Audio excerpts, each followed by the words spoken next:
Hello and welcome into day two of the 2022 FIBA 3x3 AmeriCup Championship Tournament. Alongside my good friend Victor Mansoure, I'm Craig Feda, and we're getting ready for this Pool A women's matchup between Trinidad and Tobago and Barbados. Neither of these teams saw action yesterday, so it's their first time hitting the court here in beautiful downtown Miami. We're outside the AT&T East Plaza at FTX Arena, home of the Miami Heat. And as we said, first game of the tournament for both of these squads. But Victor, we saw some incredible action yesterday. Good morning, Craig, and good morning, basketball 3x3 fans around the world. Did we see some exciting games yesterday or what? I mean, competitive, down to the wire, a couple of buzzer beaters. We saw some overtime games. I mean, talk about a great first day. That's exactly what we had to gear up for today. So excited for day two here. Expect the teams who are playing in day two to have. They had a moment yesterday to kind of scout and take an understanding of what weaknesses and strengths of other teams are, and hopefully that can put into play here today. But excited after a tremendous first day of action that we had here yesterday in the AmeriCup 3x3 2022. You think it does really have to help a lot of the players, such as players on Trinidad and Tobago and Barbados, having watched the action yesterday? If they hadn't competed in a major, large 3x3 tournament before, you play practice your 3x3, you play in some smaller venues, but you get to a venue like this. If you step out onto the court for the first time, the first day, and it's basketball, yeah, but I mean, the venue can be a little overwhelming. It had to have been very helpful to have these teams watch the action yesterday, get a feel for the flavor, the flow, the pacing, and what's going to be expected of them to pull out a victory today. We've got Trinidad and Tobago, where all four of their players, this is their first official event. And we've got some players on Barbados that have been playing 3x3 for a couple of years, but this is their first international event. So had to have helped them to see the protocols, see how the games were being called, and hopefully that'll lead to some good basketball here straight out of the gate this morning. And it does count. We're talking about the highest level of competition in the continent. So every little edge, every little advantage just counts. So if you're able to scout a team, if you're able to walk in the venue, if you're able to get a practice in there, if you're able to play a game, all those things add up for you to reach a little bit of a comfort level, so you can get your confidence and be able to deliver under the bright light. So, yes, this is exactly what happened. A couple of teams were able to kind of like sit back, watch, scout, understand how they can play this game. And what we saw yesterday, Craig, was a couple of trends. So, for example, we saw the pick and roll with the player setting the screen, rolling to the basket, be very effective because there's only three defenders, so it's really hard to come out from the weak side to help. So I would expect on day two, if I'm the ones playing or I'm coaching, hey guys, we really got to explore the pick and roll with the roller to the basket, or how are we going to defend it? How are we going to do a good job to make it stop? So everything counts, man, especially at this level of competition. So I would expect both of these squads and throughout the day for us to see a couple of adjustments from what we saw yesterday, and excited to get this day started because we are ready for some great competition. There's a look at the team from Trinidad and Tobago. Afisha Noel, 6'3", 36 years old. Nikaya Baptiste, 5'8", 20 years old. Crystal Ann George, 5'11", 38 years old. And Jamila McCarthy, 6'4", 27 years old. A moment ago, we had a look at Team Barbados. Tamisha Flats, number 2, 5'7", 32 years old. Tony Atherley, 5'5", 38 years old. Jennifer Hackett, 6 feet tall, 39 years old. And Ariane Fields at 5'4", just 19 years old. Again, these opening possessions determined by the flip of a coin. The winner of the flip gets the choice as to whether they take the ball out first or take the ball out to start overtime should it go that far. And we did see that come into play yesterday. A couple of overtime games and a thrilling buzzer beater in overtime. Paula Carrasco for Chile hit a two-pointer in overtime to defeat Argentina.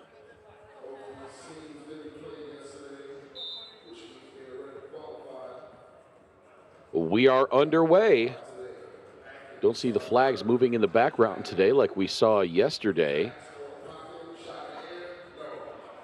First shot of the game's a deuce, no good by Crystal George.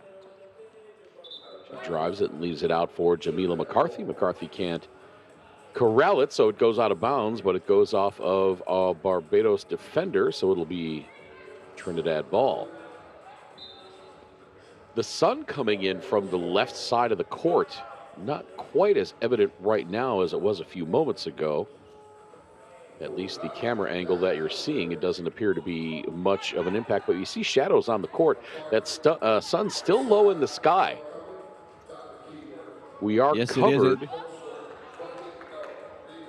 but it is essentially an outdoor venue, so you are going to have to contend with a little bit of wind, have to contend with the sun, as now you see the shadows really starting to take effect as the sun must have come out behind from a cloud.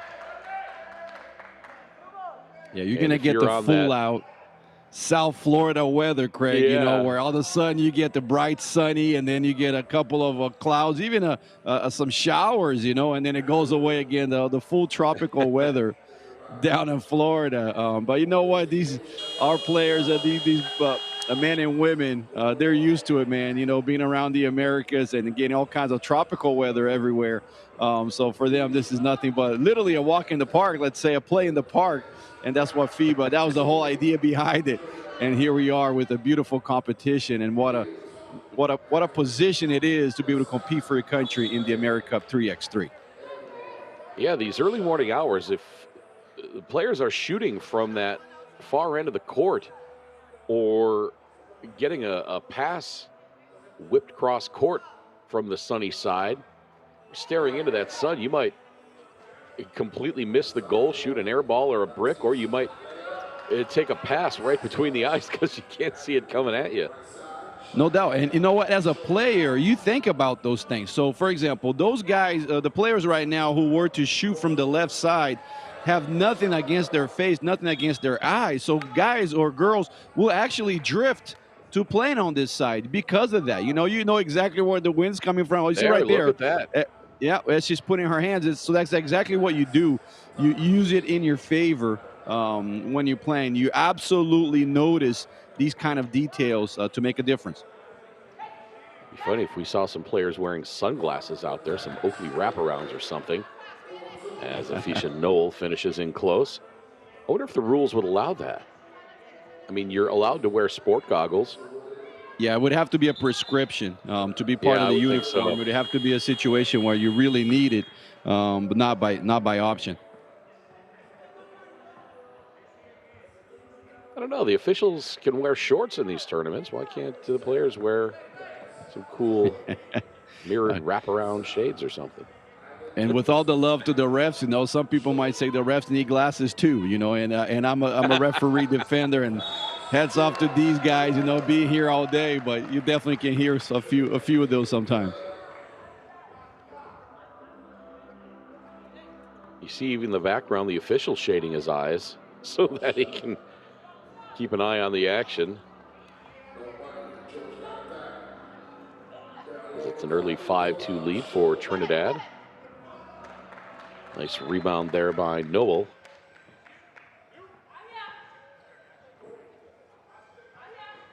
Another full day of action here in South FLA. Alongside Victor Mansouri, I'm Craig Feta, and Victor's going to be here all day. I have to step away for a little bit midday to cover a game in Spain. Remotely, of course. And then I'll be stepping back later this afternoon to rejoin Victor for a couple of games. We'll hold it down for Soft you, hands. partner. Yeah. Mr. Best in the business, Craig Fada, has a full schedule because of that. So we'll hang around for you, my friend. We'll hold you a warm seat when you come back. Nice steal by Crystal George.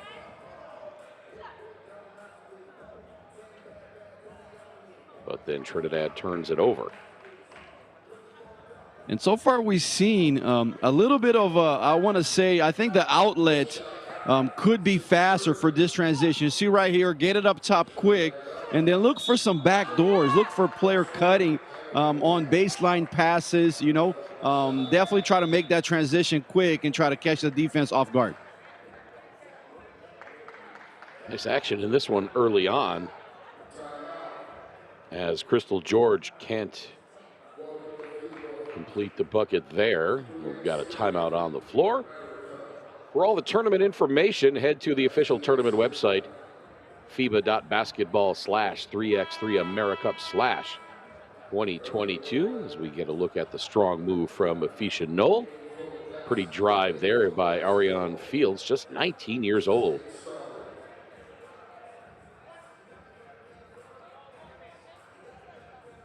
We see right there the look inside with the nice pass, Greg. And that's how you get, high efficiency shots. That's what you want. You want to get to a position where your bigs can just catch and go up with it near the basket. George misses the free throw, so we stay at 6-3. Barbados looking to track Trinidad down. And that time ran into a trap because too much dribbling in the baseline. Perhaps you're able to pick your head up and find the open teammate after the double. I thought McCarthy was going to go into an offensive set there without going back out beyond the arc, but she got it to a teammate, and now it's 7-3 in favor of Barbados. And a steal there by Crystal George. Out across to George. She lobs it inside. Nice find to get Afisha Knoll, but she can't convert. Now a 2-up on the way. That is good. Ariane Fields scores. And it's a 2-point lead for Trinidad. Missed shot. Fields again. She can't hit that one, as we're inside of 6 minutes to play. Don't forget, in 3x3 play, it's a 10-minute game, or whichever team scores 21 first. If the teams are tied after 10 minutes, we go to overtime, and it's the first team to score 2 points in overtime that wins the game. You don't have to necessarily win by 2, as we saw yesterday. We saw a couple of 2-pointers after a team scored a 1 in the OT. Nice offensive rebound there by Afisha Knoll, going off the glass and in. Nice job indeed, Craig, because we've seen Trinidad and Tobago so far taking advantage of their athleticism. They are cutting to the basket, fighting for the offensive glass, and therefore getting control of this game because of their presence inside. 9-6 now.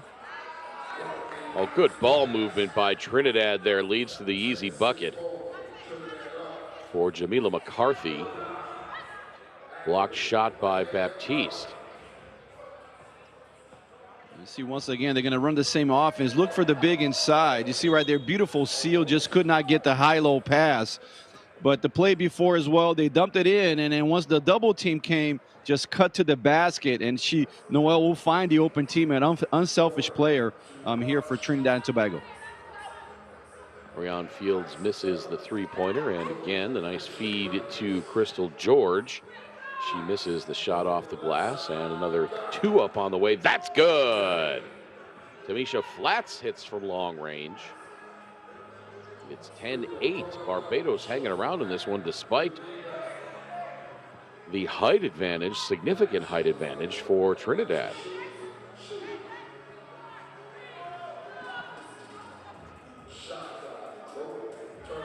A little bit of miscommunication there. Yeah, and this is their game plan. It's Hackett clear. caught. It's clear that they're going to dump the ball into Noelle, Craig. You know, she's got great passing skills. So she just catches already unselfishly looking for cutters. And then she's finding people left and right around the cylinder, around the key. What an advantage to be able to play inside-out offense. McCarthy swishes the free throw, and it's 11-8. McCarthy again.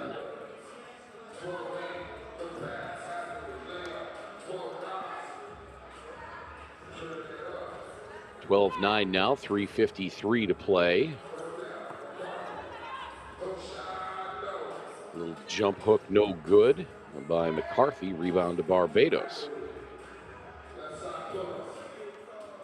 Barbados is settling for a lot of outside jumpers. Victor, do you think that's because of the height advantage by Trinidad? Yeah, I think so, Craig. You know, once Trinidad and Tobago has established the inside dominance, really pushing out Barbados out in the perimeter. See right there, everything for Trinidad is inside. So they're playing from the high post, the low post, so which takes Barbados to not be able to take inside shots. They're taking outside shots because of that, playing the jump shot game now. And it definitely has to do with the inside presence of Trinidad and Tobago. It's kind of like the boxing match where you have a fighter that takes the middle, the other one is out in the perimeter. That's what's happening right here. So a clear strategy by Trinidad to establish the inside game. Timeout on the floor. Trinidad leads 12-9. Up next, we go to the men's draw for Group A play, Aruba and Haiti. Then back to the women. Barbados is right back at it, taking on Brazil. Another full day of action here in Miami. Noel hits the free throw, and it's 13-9.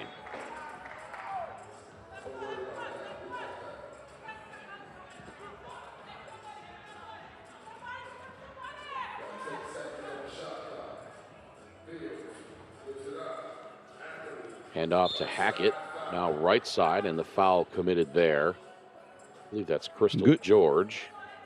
And good read that time. Notice that the pick and roll is going to come from the top, so she fake jab stepped and went and tried to go into the baseline and then got fouled. It should have been a double dribble right there. It seemed like there was going to be a pass, and she held the ball. But referees let it go. We'll keep going. But, that's the reads that you have to make, Craig. It is a game where you have to understand where people are. It sounds very basic, but where are people and where's my space? So with the 3x3, plenty of room to operate. Pick your head up for a second and make a decision based on where your best spacing is so you can get to the hoop. Crystal George between a pair of defenders couldn't get it to go, and now a steal and then tipped out of bounds by Nakaya Baptiste. Goes off of a Barbados defender. So it's going to be Trinidad ball. Trinidad leading 13-9 with 2:43 to play. George can't score in close, and a little bit of a bump there, no call. And the 15-footer from Crystal George is good. Tony Atherley wanted the two-pointer. Looked down. By the time she stepped back beyond the arc, the defender closed. And now a foul underneath. That's going to be on Jennifer Hackett.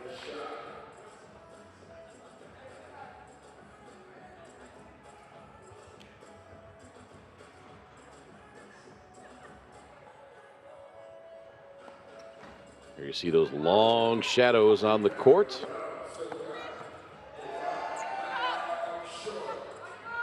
Strong take by Noel, but she could not convert. Now a two on the way. That missed for Tony Atherley.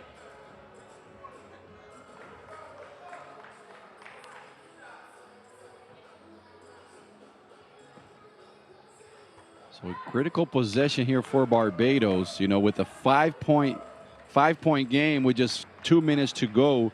See if they can have a good possession. And there it is, a nice backdoor play. They really have to cut into this lead with 2 minutes to go. That's good. Two-pointer by Nikaya Baptiste. Looked like her right foot was on the arc, though, but counted as a deuce, and now it's a 7-point spread. Trinidad up 16-9. Off the glass, tough shot by Nikaya Baptiste. Lead is 8, now a 2 on the way. It's just off, and here's Baptiste again. Turnaround by Noel, no good. Rebounded underneath by Atherley. Beg your pardon, that was Hackett, I believe. Now the feed inside to Noel. And the steal by Barbados. Pass into the corner for Flats. First shot skitters out of bounds. We saw an air ball there. The ball just went out, but a couple of turnovers from both teams. Seems they're feeling a little bit of their legs right now, or their lungs, with just over a minute to go. So important to get good, clear looks in the possessions. Again, you try to create good habits as Noel hits that 2, Craig. You try to create good habits as this tournament goes along so you can bring that with you. A 2 there by Tamisha Flats gets it to 19-11. Trinidad going for the knockout. If they hit 21 before the clock runs down to zeros, the game is over. 43.9 to play. Barbados needs an awful lot of scoring in a short period of time here. Not sure they can do that against these taller defenders, but that 2 is up and good. 19-13 now. And for the win, just short. Rebound Noel off the glass and in. One more point needed for Trinidad to win. 2 on the way. Got me again. Got to put a quarter in the jar. Now the lob inside. Left hand off the glass for Jamila McCarthy, and that's ball game. 21-13. Trinidad and Tobago takes down Barbados. Good first game. Trinidad and Tobago, just too much possession, just too much dominance inside. They were able to get what they wanted, easy looks, pass the ball, high lows, pin down, side to sides. And that conversion, that game, really gave them control of the game. Barbados always fighting uphill, and that time just too much to handle. Good first game. I like what I see from Trinidad and Tobago. Again, they do have a very solid team, especially inside, and that is an advantage for them that can generate some problems for other teams going forward. Our next game is going to be on the men's side between Aruba and Haiti.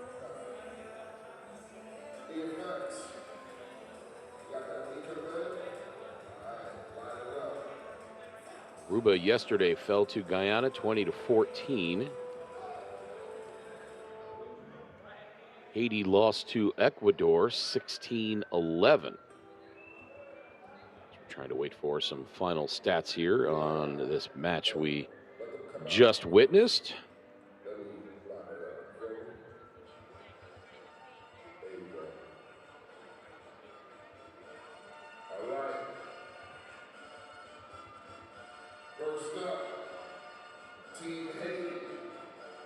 So glad you can be with us wherever you're tuned in from, around the Americas or around the world, for day 2 of the FIBA 3x3 AmeriCup tournament. 1 game in the books already.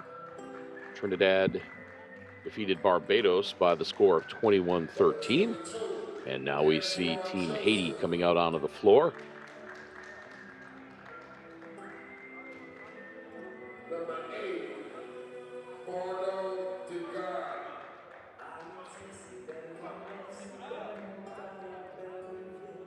Still waiting for the final numbers on the Trinidad-Barbados game.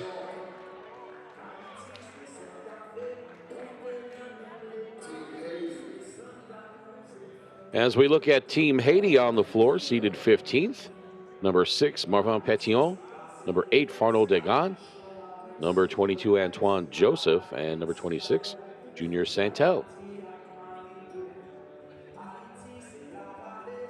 And yeah, I'm so glad to see, the National Federation of Haiti, the country of Haiti, fielding a team here, a 3x3 team here, being able to compete at the AmeriCup. You know, this is a country with tremendous potential.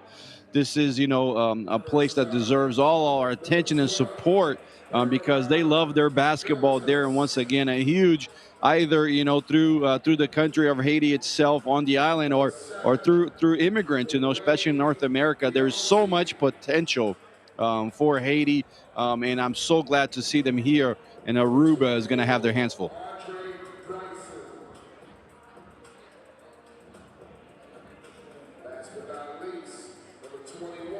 Getting a look at Team Aruba wearing their white uniforms today. Number 7, Dwayne Viotti. Number 12, Irvin Viltas. Number 21, Jadeward Ashby. And number 24, Andre Bryson. Again, yesterday, Aruba lost to Guyana 20-14. Haiti lost to Ecuador 16-11. So both of these teams looking for their first win in this tournament. As we go to the coin toss. There's your quarter jar that you mentioned every time we say 3-pointers, 2-pointers. That's what's being used. And it looks like Aruba is going to start. I would also vote to start. I would rather have the first possession. And if it comes down to an overtime, so be it. But, with the possession, I would take it to begin with. You get a look at Big Antoine Joseph, 6'8". Caleb Dawson and Felipe Valenzuela are officials for this game.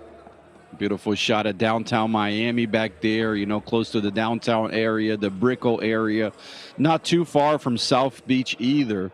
I mean, talk about a hotbed for sports and a hotbed for basketball. A beautiful place Miami is, and so glad to see FIBA Americas, not only with the office there, but also hosting the AmeriCup at such a venue, like you said, an NBA venue in the house of the Miami Heat.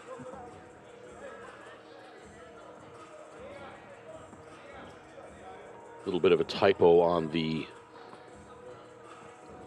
roster page for Team Haiti. Antoine Joseph listed as 6'8", but he's also listed at 507 pounds. I don't think he's quite that big, Victor.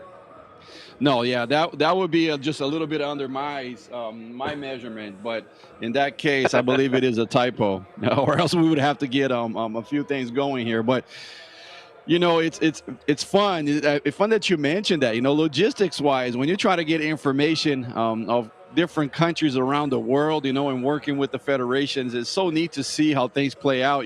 Because again, like this is not a local thing. It is a worldwide event. With country representation. So it's interesting to see. And the federation, they have evolved so much. They have put so much structure. They have put full-time employees under them. So you see that those kinds of errors or even small mistakes are happening less and less because of the profession, the governance, the compliance are really coming through on the administration side for a lot of these basketball federations. So a little typo there. I'm sure he's not 500 as of yet, but those things can happen from time to time. We now have the numbers from that game between Trinidad and Tobago and Barbados. For Trinidad, Aficia Noel had 8 points. Nikaya Baptiste had 5. Crystal George had 3. Jamila McCarthy had 5. So nice balanced scoring for Trinidad and Tobago. Barbados, Tamisha Flats had 4. Tony Atherley had 5. Jennifer Hackett had 1. And Ariane Fields had 3.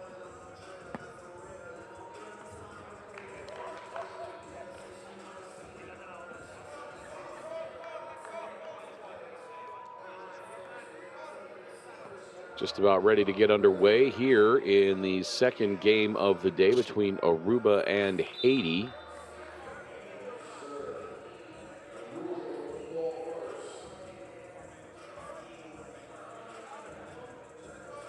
Aruba will have the opening possession of the game. Andre Bryson.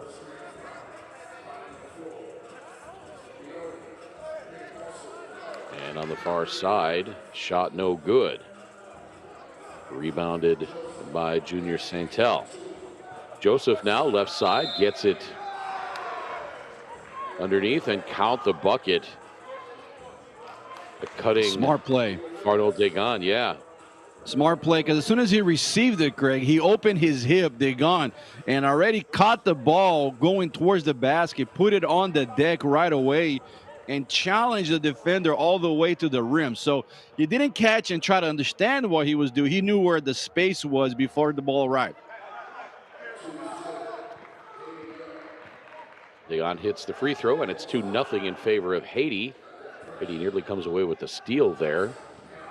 Bryson hounded, and his pass trying to find Ashby underneath, a little too tall, and it's going to be Haiti ball. Yeah, he got trapped, and then rather than using a soft lob pass, he tried to zip it quickly inside and just a bit too high. Layup won't go.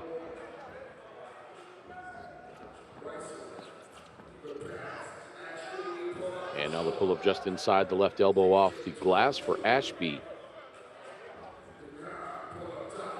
Now a 2 on the way. That's good.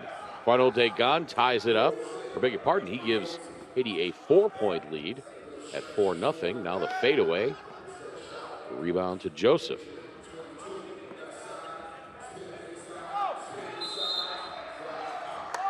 Antoine Joseph spinning his way to the bucket. He's going to go to the free throw line. Foul committed by Jadeward Ashby. It took his Second man down team low. Foul on Aruba. Go ahead, Victor. Baseline, Greg. You know, take him to the baseline once, and then it opens up the lane for your secondary dribble. So Joseph's a very smart play, a very clever play, experienced play. Take your man baseline and just open up a whole world to go middle. Joseph strong inside, off the glass and in. And now a 2 on the way, misses wide right. It's 5-0 Haiti.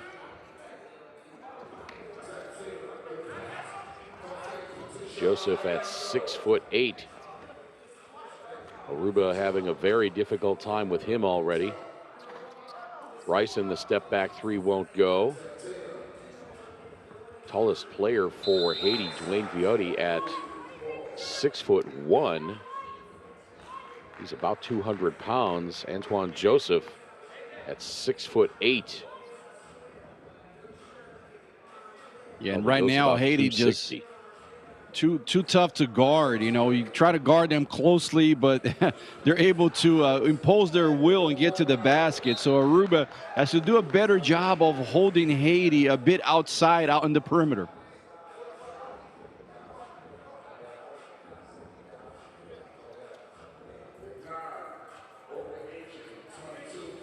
Joseph left side. Tried the crossover, lost the handle, but Dagon tracks it down. He launches up the 2, no good. Joseph, the offensive rebound. Gets it back to Dagon. Hangs in the air, loses the handle, gets it back, and draws the foul. Strong work on the offensive glass by Haiti, Victor. Yeah, strong work there. You know, offensive rebounds key to this game. So able to stay with it. Dagon, very smart basketball player. Knew he had an opportunity. Just went up on that second bounce. Haiti pitching a shutout so far. 6-0 with 7:39 to play.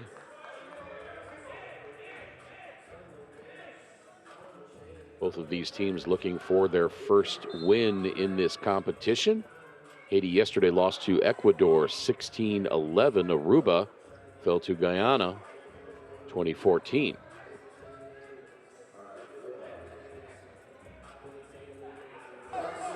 Baseline drive off the glass, no.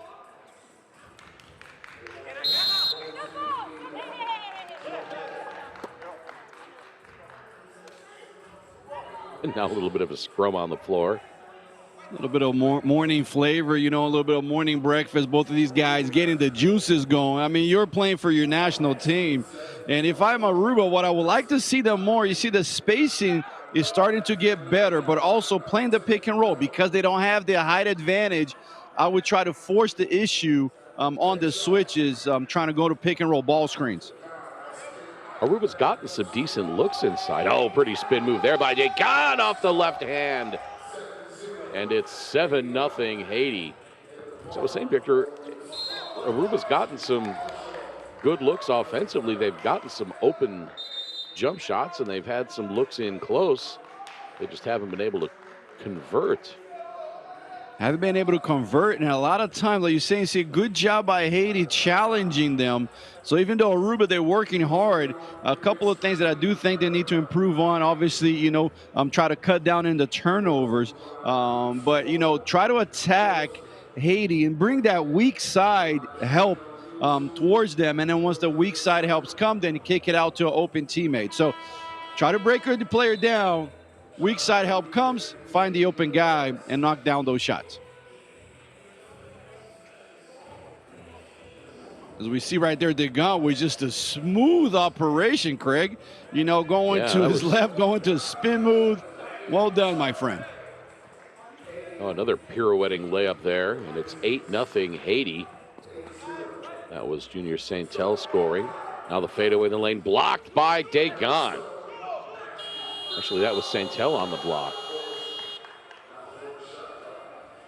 Beg your pardon, that was Robin Petillon.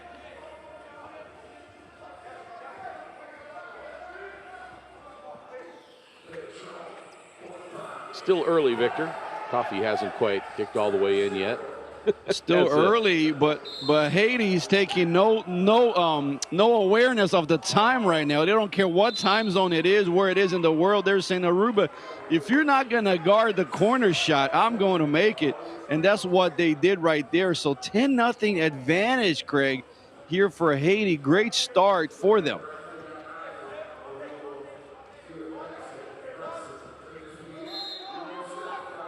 Bryson travels. Not sure I agree with that call. Bryson just kind of slowed down a little bit. Good Euro 1-2 step. His foot dragged a little bit in the lane, but not sure I would have called that one a travel. Oh, nice spin move by Antoine Joseph, and it is 11-0. Bryson can't score, and Aruba still with the bagel. And now a foul away from the ball.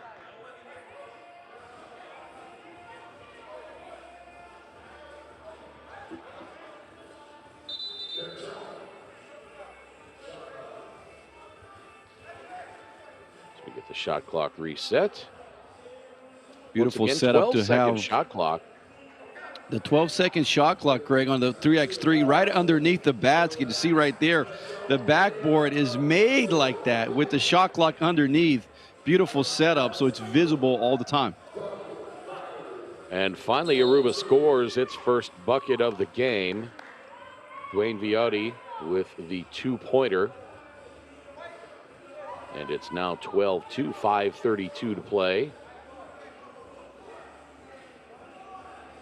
Bryson with the iconic 24 that we all know, and rest in peace, our man Kobe Bryant, Mr. Kobe Bean Bryant.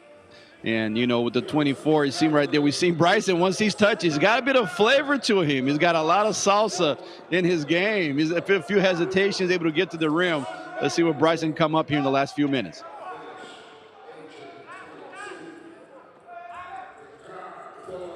Degan now for two. That's short.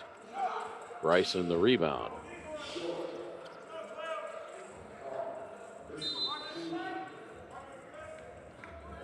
Coming up on 5 minutes to play in this one.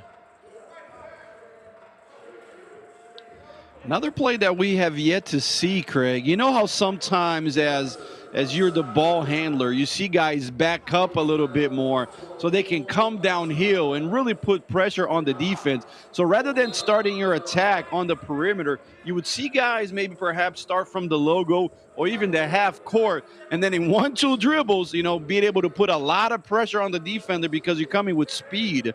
We're still yet to see that. I think that's a play that teams can most likely add to their repertoire. Nice lob inside to Santel, and then back to Antoine Joseph, and he scores, and it's 13-4. Bryson, and he's gotten a lot of looks inside. Shots just aren't falling for him. I must have jinxed it. I said 2-4 Kobe Bryant. All of a sudden, you know, nothing's going in. So I'll take that blame, young man. That 2 misses. Viotti on that attempt. And now out to Pétion. He drives. High off the glass, no. Rebound to Viltis. Another 2 on the way. That missed badly. Pétion for 2 again. That misses. Gets his own rebound off to square it in. 14-4. The lead is back to 10 for Haiti with 3:52 to play.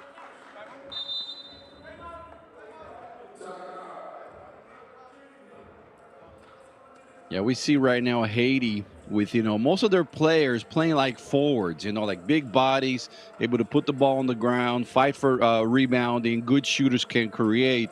And Aruba more like guard plays, you know, where you have players spreading out, trying to fight for positions down low when they're defending.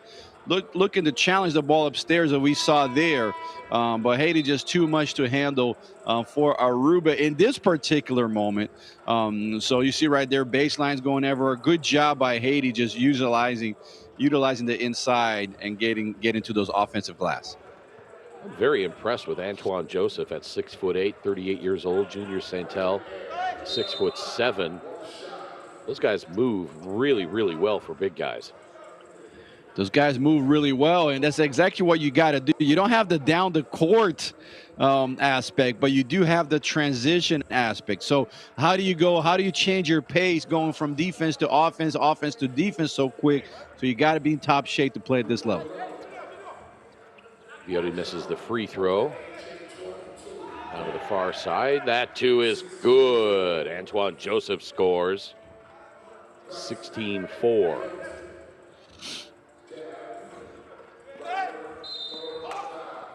Baseline drive, tried to get the kick out, but foul. Yeah, once called. that baseline drive happens, Craig, we see right here the upper, because the weak side help came through by Santel. What you want to do is the opposite side. Either we do baseline drive, baseline drift, which is open an angle on the baseline to receive the pass, or they got to come on that 45, on that elbow, and be an option for the player driving baseline to find him. That 2 misses.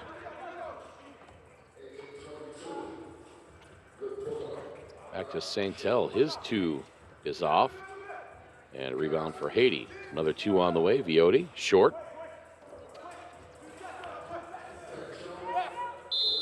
Kick out to Joseph. That will not count. 3-second violation against Haiti. And that 3-second happened because we see now both teams falling in love a little bit with the 2-point shot. So the man inside, he was just waiting for position to try to fight for the offensive rebound and never moved, planted himself 3 seconds down the lane. Oh, they had Joseph on the roll, but he gets the touch pass out. And now poked out of bounds. It'll stay with Haiti. It's the first time I've seen tell you what, I think this Haiti team, Craig, they have a lot of potential, man. They got their legs under them yesterday, and we're seeing the best of them today.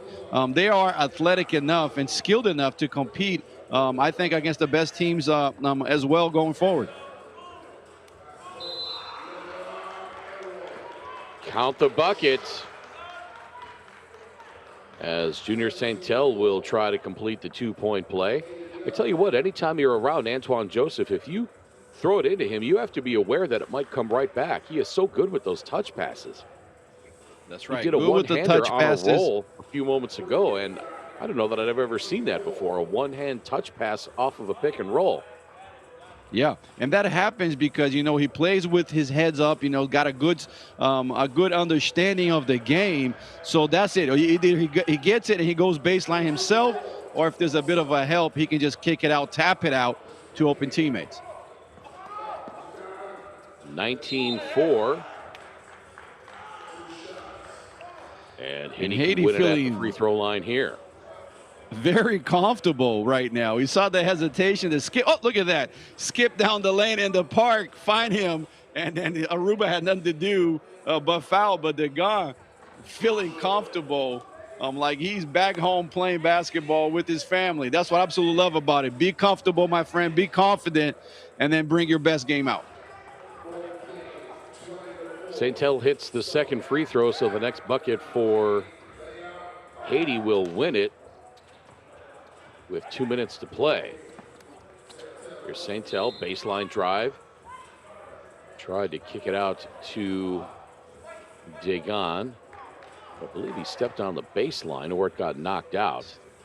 Stepped out of bounds on the end line there. We saw that happen a couple of times yesterday, didn't we, Greg? Where the defender's just the first one to beat the offensive player to the line and nowhere to go but to run out of bounds.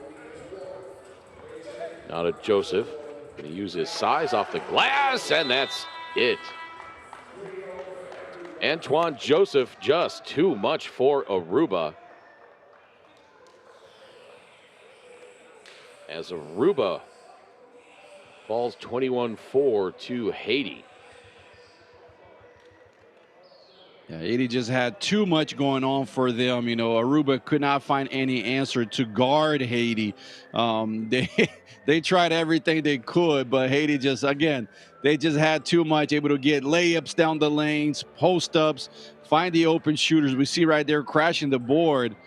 Just too much skill, too much size. We see the big pass to big, playing from inside out. Once again, open layup. So Haiti just too much for Aruba to guard that time, and a tough outing and a good show from Haiti. This is exactly what we expect from them, as this team has a lot of potential.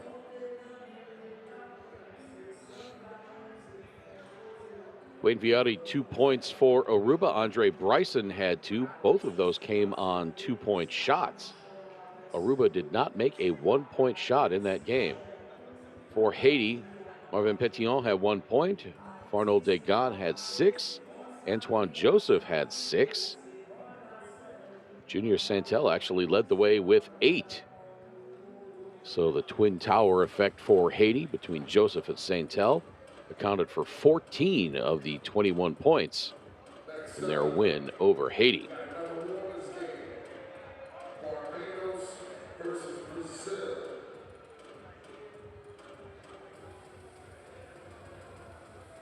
Our next game, we go back to the women. It's going to be Brazil and Barbados.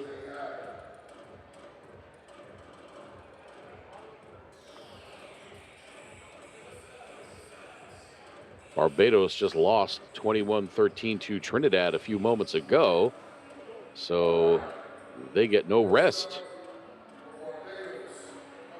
Well, they get no rest. Some rest, and they're going to play against a very tough Brazil team. This is a squad that I do know that has been practicing for a while. They also have a program that they run across with the Naval Academy. So really getting players that, you know, are active professional players. So Brazil has high hopes for this. Their federation really putting a lot of effort on their national program and their national team program with coaches and training. So Brazil does have high expectation. No wonder they finished the last AmeriCup at a high seed. So they're looking to do the same here in Barbados. Like you said, after a short break, have to come right after. Don't even need warm up. You already got the game flow into you. See if they can try to surprise Brazil a little bit here. We saw Team Barbados once again. Number 2, Tamisha Flats. Number 4, Tony Atherley. Number 5, Jennifer Hackett. And number 6, Ariane Fields.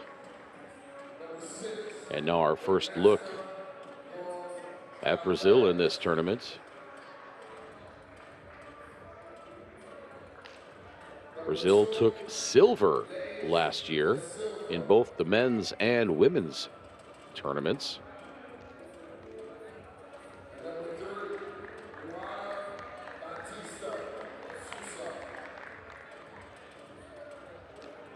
Lineup for Brazil: Laís da Silva,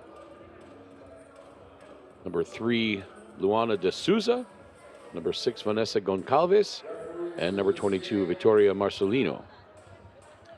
And just to emphasize there, we see all players with the Naval Academy tattoos, you know, tradition back in the Naval Academy in Brazil. So they are representing not only their country, but as well as their services. So interesting program that Brazil got going on. It's very pretty yellow and green uniforms. I did have the honor, the privilege of a lifetime to put those unis on and represent Brazil when I was younger. So it's good to see them competing this level, and Barbados as well. Interesting game coming up for here, Greg.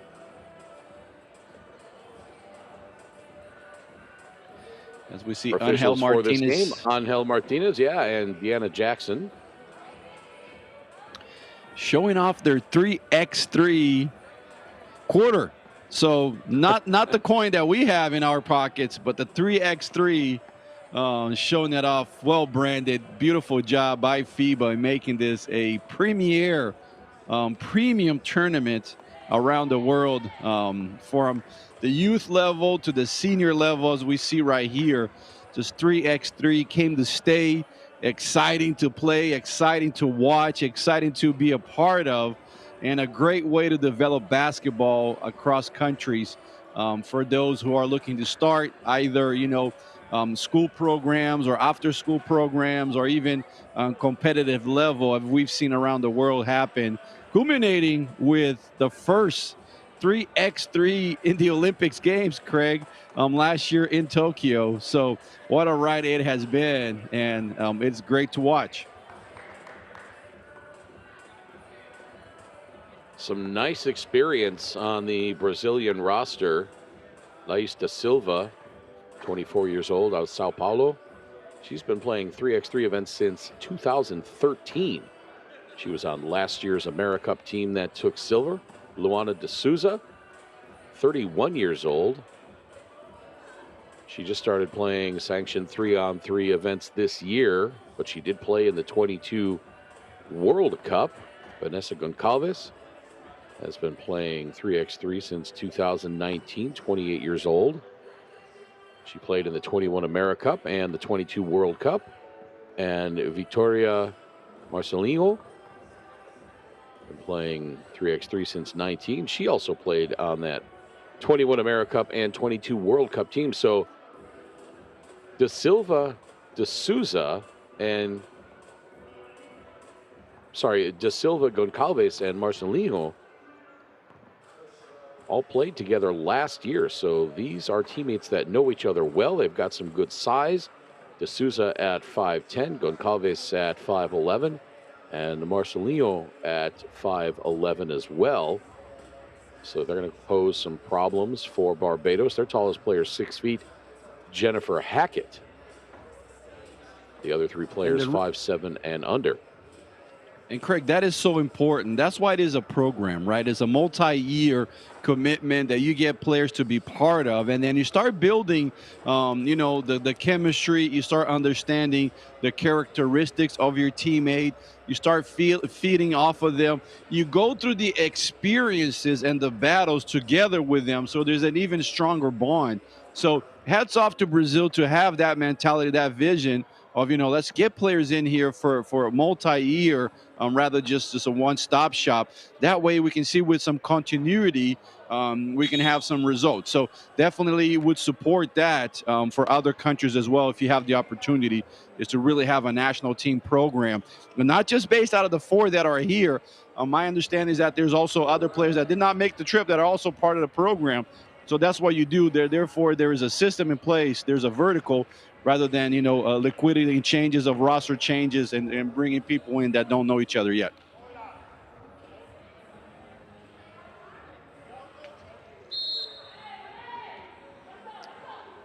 We are underway. Deanna Jackson gives the ball to Barbados to start off the game, and the nice drive there by Atherley won't go. Now the cross-court pass, and it looks like Marcelino was held. Yeah, an interesting play. As the ball was in the corner, she was already holding her position in the elbow, but she had a lot of angle to receive that pass, and Barbados had nothing but holding option to stop the advantage. Three on the way from D'Souza, misses. Rebound tracked down in the corner. Outside to Atherley, but the pass a little too wide. Goes out of bounds. It'll be Brazil ball.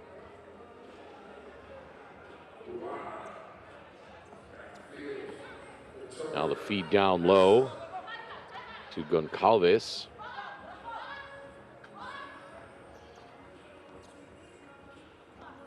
Working her way into the lane is Flats.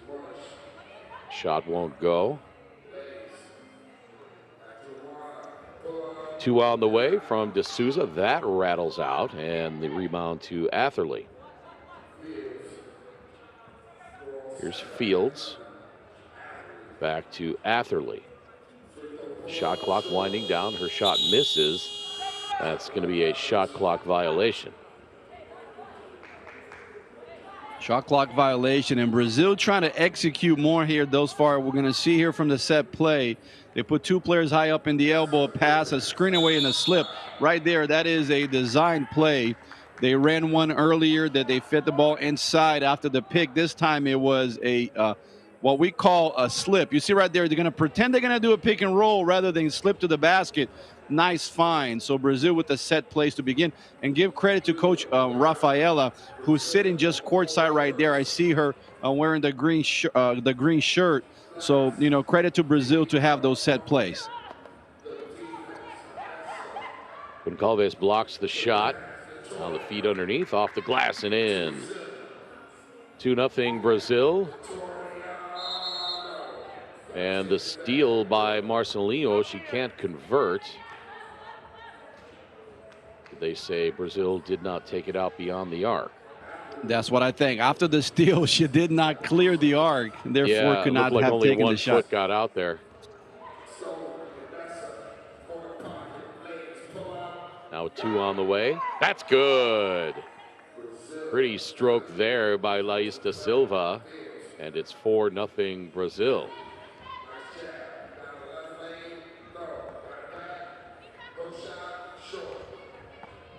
The shot by Atherley just a little short, won't go, but a good look inside nonetheless. Shot won't count.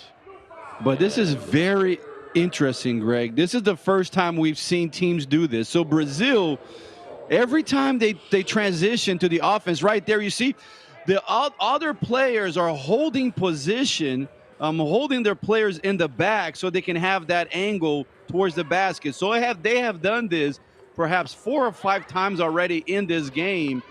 So interesting. The players that don't have the ball, once the ball is cleared, are boxing out the defender so they can have an angle of a pass going towards the basket.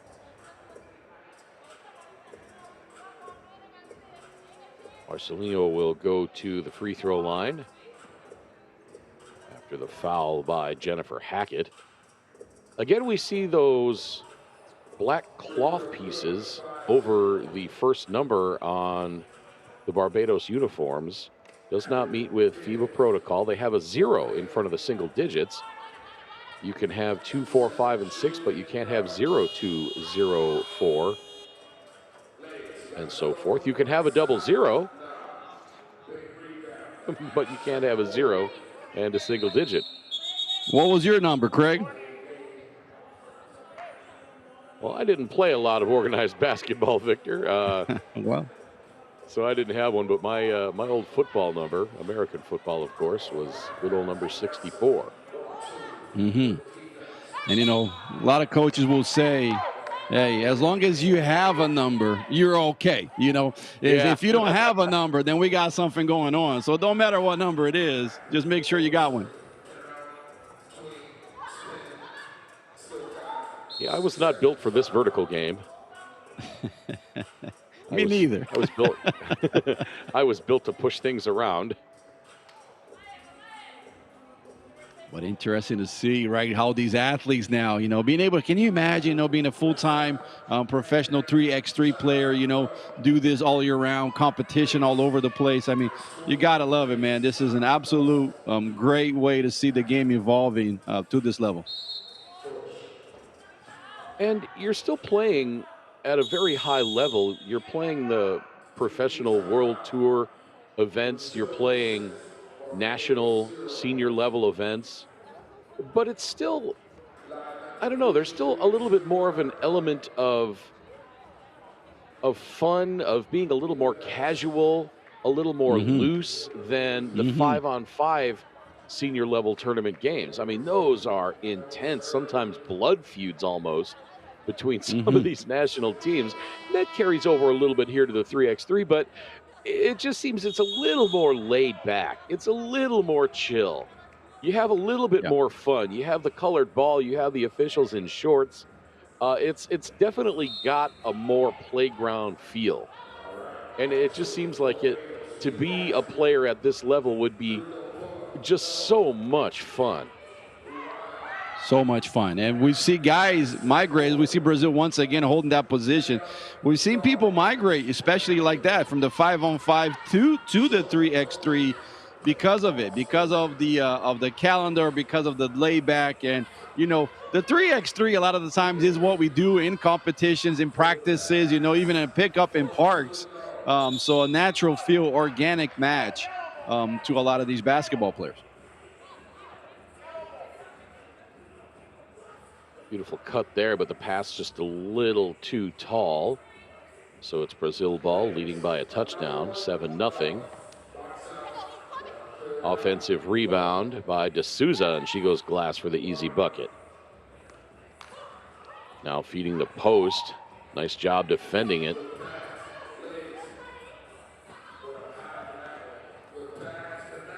Oh, the beautiful no-look backhand pass to Goncalves, and she scores. It's 9-0 now. Yes, indeed. Drew the defender inside, faked like she was going to go for the layup. As soon as the big came up to help, she dropped it in beautifully, like you said. A nice dish, and Brazil with the finish. Atherley looking, nothing there, so she takes it herself, spins her way off the glass, won't go. And now the open look for two, missed by Goncalves, and Barbados has it back.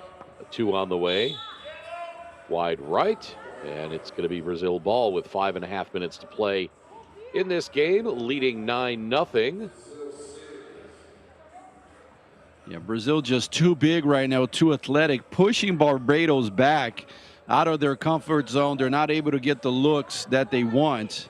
So Barbados kind of feeling the pushback from Brazil this moment.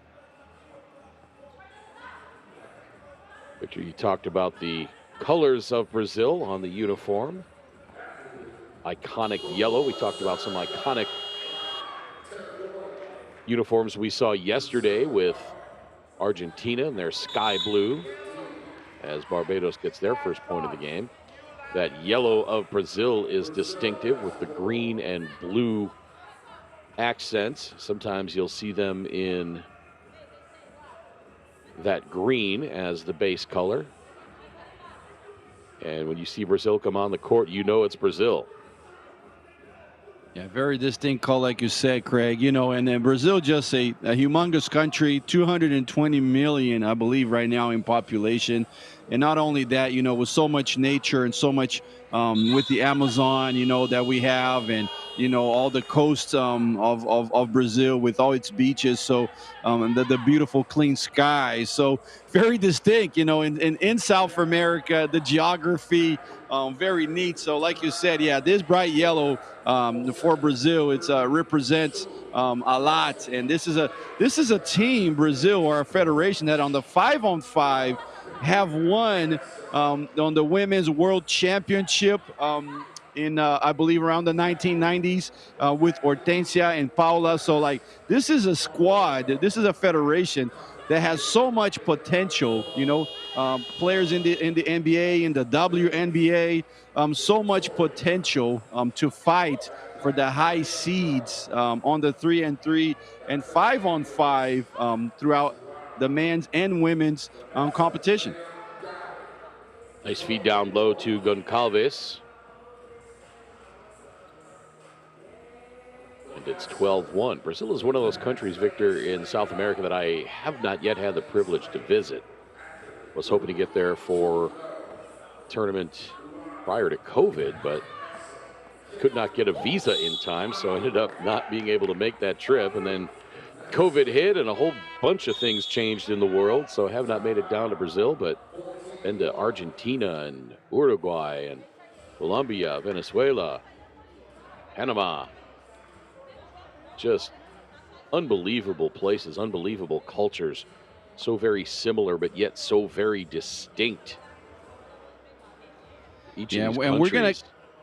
And we're gonna get you down there, you know, with basketball or not. You gonna come over to my place, and I'll tell you what. At this moment, though, Barbados also looking for an invitation because Brazil being not a good host at this moment, just taking it to them, you know, putting so much pressure on Barbados, beating this game, winning this game right here. We have a 14-1. So Brazil definitely a very social country, very welcoming, but bringing no friends, making no friends with Barbados right now. Goncalves will go to the free throw line. 28-year-old from Santos.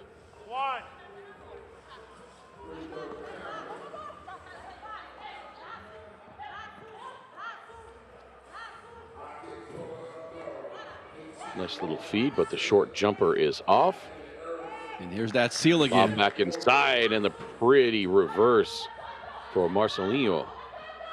This seal is going to get them very far. They're going to get at least 2 or 3 points every game out of that.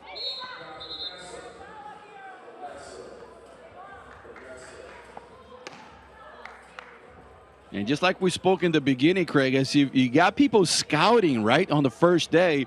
If I'm watching Brazil right now, I'm definitely talking to my team, hey, we got to add this to our game, which means as soon as we get the ball out in the perimeter, make sure the other players are sealing. We might have a good angle to make that pass. Two-pointer puts Brazil up 18-1.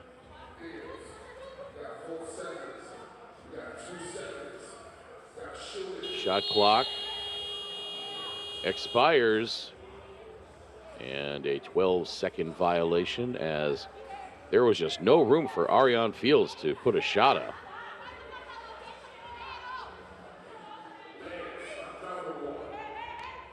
Another two that missed by Lais da Silva. That two misses for Fields. Just beautiful ball movement, beautiful movement away from the ball. And it's 19-1. Kick out for the win.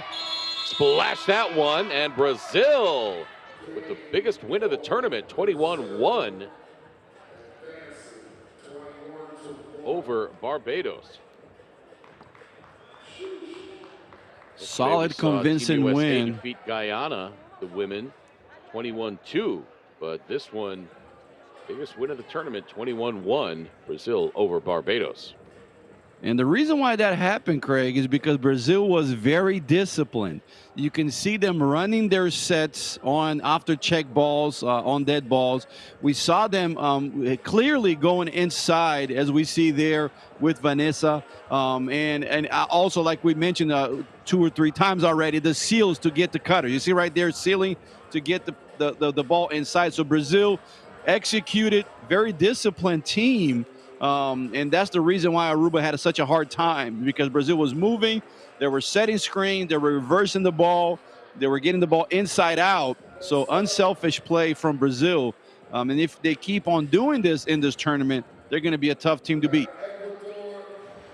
Brazil, the defending silver medalists in this event, lost to Team USA in the gold medal game last year. No doubt Goncalves, Marcelinho, and da Silva, who took silver last year, will be looking to upgrade their medal a little bit. They are seeded 4th in this tournament. Balanced scoring for Brazil in that one. Lais da Silva, 7 points. She hit 3 2-pointers. Luana de Souza had 1. Vanessa Goncalves had 6. And Victoria Marcelinho had 7. For Barbados, Tony Atherley had their only point. As we look at the next contest, go back to the men's side, Group A, Guyana and Ecuador. How's my pronunciation of the Brazilian names coming along, Victor. You're doing very well, my friend. And you know what? As this tournament goes on, we're going to do even better, with Gonçalves and Marcelino. We're going to get there, my friend. But you're doing absolutely great. It's funny. It's good that you mentioned that. People don't realize we do all these games, with players from all over the world. So we get to practice our pronunciation in Spanish and Portuguese and French and in English. So great job, my friend. Great effort. I will definitely give you an A right now. Yeah, and it's funny, working international basketball the way you and I do, there's a lot of the same root type languages. You have Spanish, Italian, and then you have the French and the Portuguese mixed in, and there's little variances from country to country. And you go to a game where you have a Spanish pronunciation. And then, for instance, I've also worked in LBA Serie A in Italy. And although those look the same, the pronunciations are slightly different with some of those letter combinations. So when you have these games, especially in the nature of this 3-on-3 coming back to back so rapid fire, it's sometimes difficult to keep your mouth and your tongue and your brain engaged from country to country. No, yes, it is. You glance at a score sheet and you see a name and you immediately spit it out and you kind of default or defer to a particular kind of pronunciation. And, sometimes it's just slightly off. Hey, slightly off, but we got to give it to the effort. If somebody out there, especially because of the vocals, right? The A-E-I-O-U, those are the ones, that makes a big of a difference. So rather than being Alexandre Guerra, would be Guerra. So, there's a different pronunciations for that. And for those watching us on the YouTube channel, if we by any chance, or need to correct a thing or two, let us know. And we'll definitely get it right. We're definitely here to show everybody a good time, embrace all cultures and all corners of the world. As we see Guyana here coming on the court, definitely happy to see them, a country that I got to visit and get to meet their basketball administrators, their enthusiasts. So great to see Guyana fielding a good basketball 3x3 team. As Mr. Gordon James, a great basketball player too. We saw him play well yesterday. So if we get our pronunciations for some reason, Greg, one or two letters wrong, hey, let us know in the chat. Let us know live, and we'll definitely get it right, guys. We saw Team Ecuador just a moment ago. They defeated Haiti yesterday, 16-11. Here's Team Guyana. Number 3, Nicolai Smith. Number 4, Delroy James. Number 5, Gordon James. And number 10, Shelroy Thomas. Guyana yesterday defeated Aruba 2014. There's Team Ecuador, number 5, Martin Martinez. Number 8, Edward Sanchez. Number 10, Alexander Guerra. And number 23, Jordan Cardenas.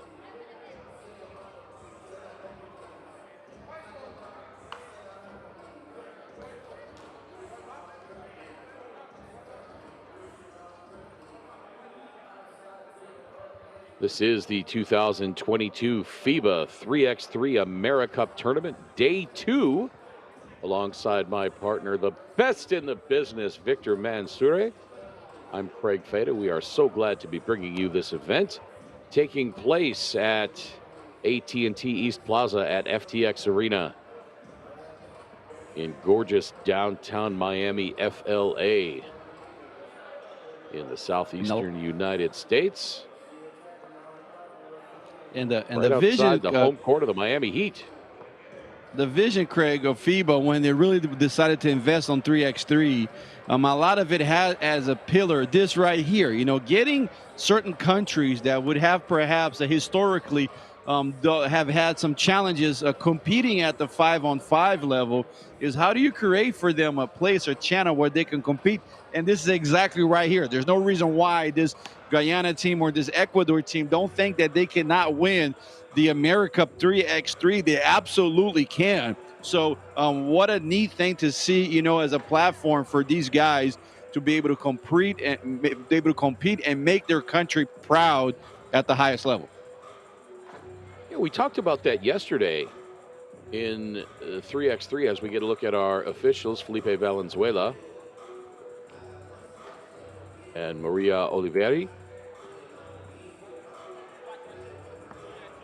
that if you have a country that doesn't have a significant depth of population, such as the United States, Canada, Mexico, Brazil, Argentina,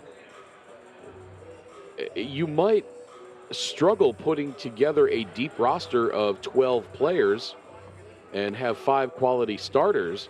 But in 3x3, if you can get 4 solid players, that makes you a lot more competitive. You don't have to have that depth of the bench. You don't have to find that Correct. 7-footer, you Yep. know, that can run like the wind and jump and dunk Yep. and do all the things that we see, you know, some of the bigger players in some of the bigger countries be able to do, because Yep. that traditional 5 position just doesn't really exist in the 3x3 game. So you have a Yep. smaller country like Guyana or Ecuador, and if you can find 4 good players, you're going to be pretty competitive.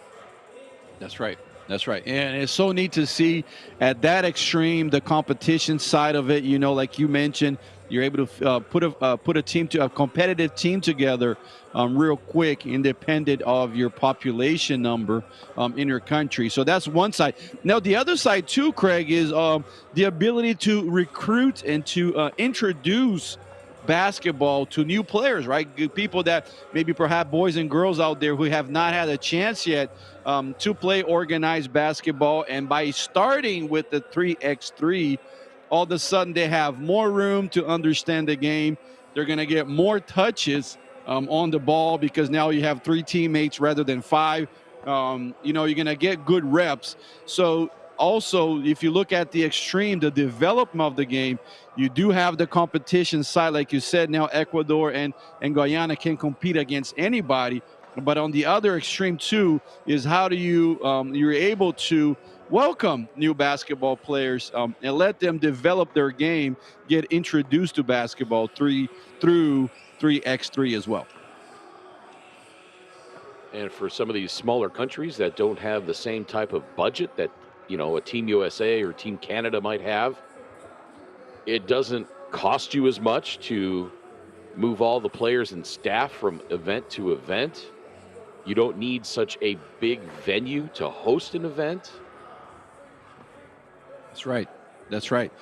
And being attached to the Olympic Committee too, Craig. Now all of a sudden you got the Olympic system as part of it. So you have your national federation plus your Olympic committee, your local Olympic committee, because it is an Olympic sport. So it is an Olympic qualifier. So those two structure really are going to help. You know, for you to put in a competition, to have a team, like you said, because it won't be as expensive, perhaps, you know, won't require as much logistics as the 5-on-5. So a beautiful product, as we see Osvaldo right here getting things set. Osvaldo always working hard. A very well respected man in the FIBA world, you know, through competition, and especially also as well working with the Venezuela national team and their federation. So we should get started here underway shortly, as we are just waiting for the media time, the TV time. But you're absolutely right. By getting the 3x3 under the structure, you're able to put the tournament together, put a team together, because the logistics are not as harsh as the 5-on-5.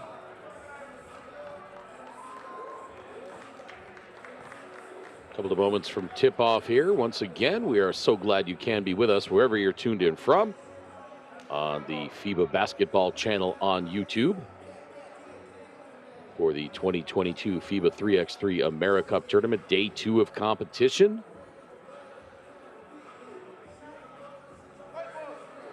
Fourth game of the day already. Victor, how many cups of coffee have you had already? Well, so far one. Let's see how we go by the end of this game. But so far one, my friend. I'm lit up over here. You know, enjoying this 3-on-3 tournament. Definitely down in South Florida, perfect place to have it. Beautiful move to start the game off by Delroy James, the 36-year-old. Puts it in off the glass to give Guyana a 1-0 lead.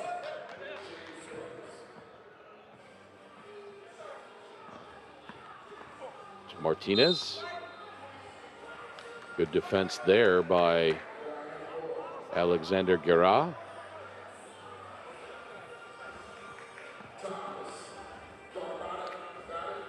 Pull-up J. Short, or rather a little long by Shelroy Thomas. And now the behind-the-back pass off the glass. No good for Cardenas. Spinning move high off the glass won't go for Gordon James. James on the dish off the glass. Pretty ball movement by Guyana. And they're up 2-0. And the blocked shot by Gordon James, but I think I'm going to say there's a little too much body underneath, and going to the free throw line is Alexander Guerra. Yeah, and Guerra, he went to the Guerra, which means with the battle right there. He went upstairs with that drive and just got challenged, like you said, underneath. And I think so, too. Blocking foul at the bottom. He knocks down the free throw and then try to go quick, slick here, try to get the ball back after Guyana might have a touch, but the referees know, say, hold on a second. Guyana's going to get a free start here from the top.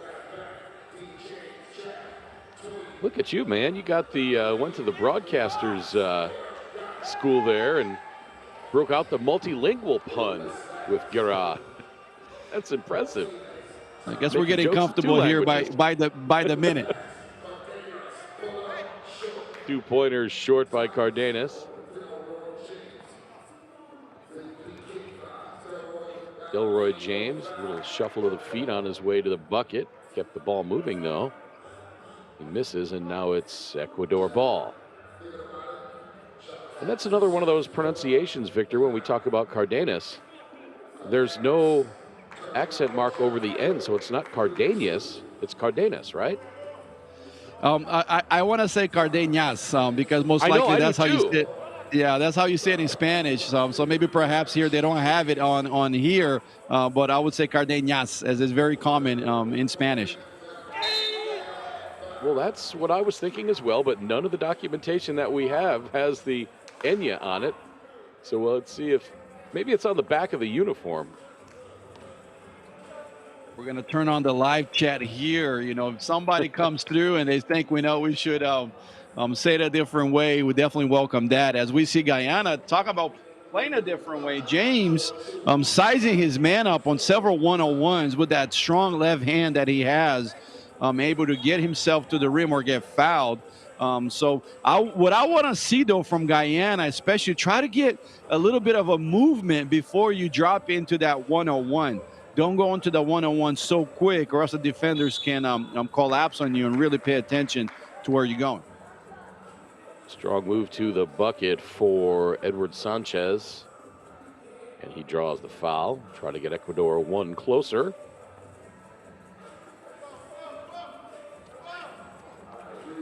Back iron on the free throw. Rebound back tap and taken by James. Now stolen away. Nice change of direction by Sanchez off the glass and in. Beautiful move by Edward Sanchez.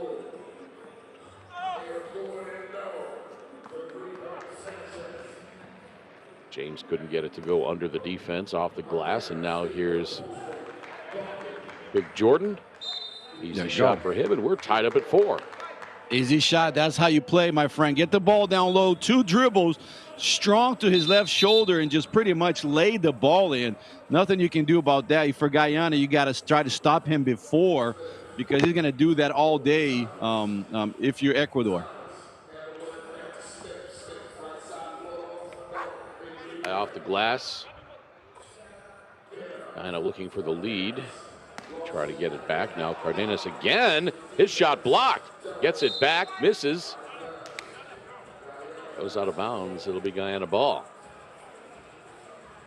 Guyana ball. And Jordan Cardenas starting to make his presence felt, wearing that number 23 that we all know who it is.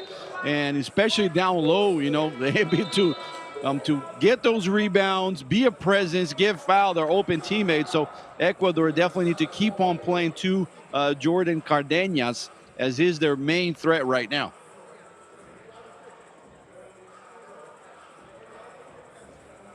And a good time out here, Craig. You know, as you get your feet under the game, maybe play 3 minutes, take a break for a second. Okay, guys, what's going on? Who are we going to attack on the offense? You see right here, they went against Cardenas twice because also, you know, being the big, he might have a little bit of a challenge keeping up with the ball handler.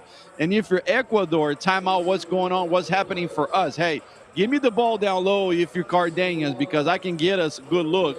So that's what you're talking about on those timeouts is what's working and where do we got to adjust. Pull-up jumper no good for Shelroy Thomas. And now here's Martinez on the drive. Count the bucket, says Maria Olivieri. And now Ecuador with its first lead of the game at 5-4. Beautiful job on that drive in the continuation, just strength and concentration to be able to continue and finish the play. Short on the free throw for Martinez, and Ecuador maintains the 1-point lead. Here's the drive by Delroy James. His shot won't go.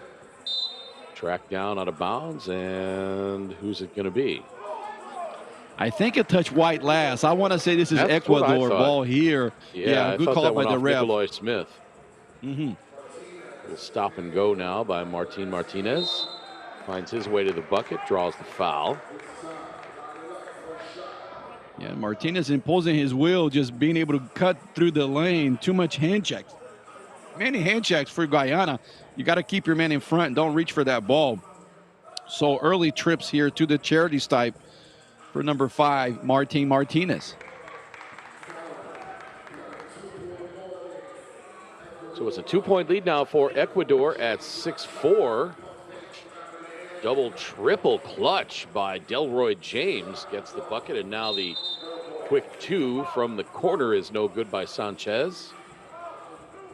22-year-old from Peekskill, New York, playing for Team Ecuador.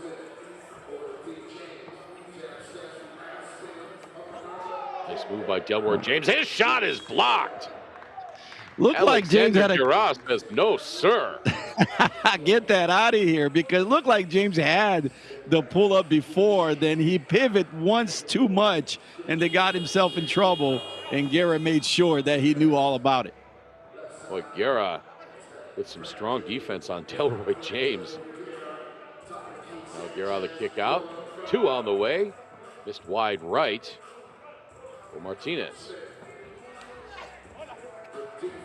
Nikolai Smith trapped along the baseline, had nowhere to go, and the pretty feed to Shelroy Thomas. He goes underneath, up and in, and we're tied up at 6. Good job that time, Guyana, keeping the possession before it went out of bounds. Found his teammate underneath the basket, but in Ecuador, wasted no time. A nice backdoor cut. You see right there, just a pump fake, and I think there was enough contact there for the foul to be called.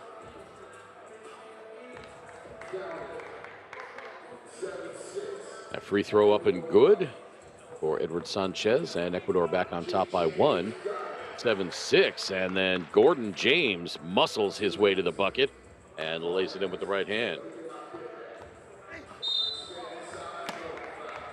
Yeah, that's just too much right there, grabbing. Hand check for sure. The first bump was clean. The second one had 2 hands.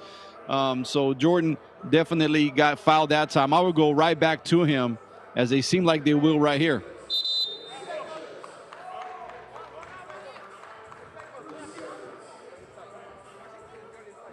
Referee's calling 3 seconds on the key, and then he's got a case. Jordan saying, no, I stepped out, but he stepped out after the call was made.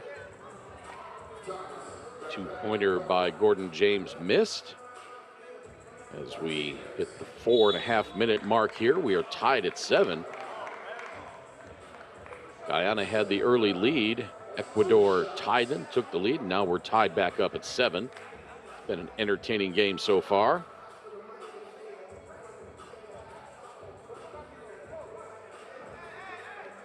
Very entertaining game. The line is Martin Martinez. And Craig, Guyana now with that 17 fouls. We saw this be a factor yesterday because it is such an advantage to be able to shoot 2 shots and count it as a 2. So Guyana has to be careful with those hand checks going forward. Both free throws missed by Martinez, though. So they are unable to take advantage. Another shot blocked. Martinez that time swats it away. And the reason why they're getting their shot blocks is because they're not getting a lot of ball movement before the drive. So when they make the drive, everybody's looking at the ball. You can see where it's coming from. So you're going to have more players challenging the shot. Kick out to Martinez, wide open deuce. That looked like it was going to go down, but it wouldn't. And now here comes Guyana.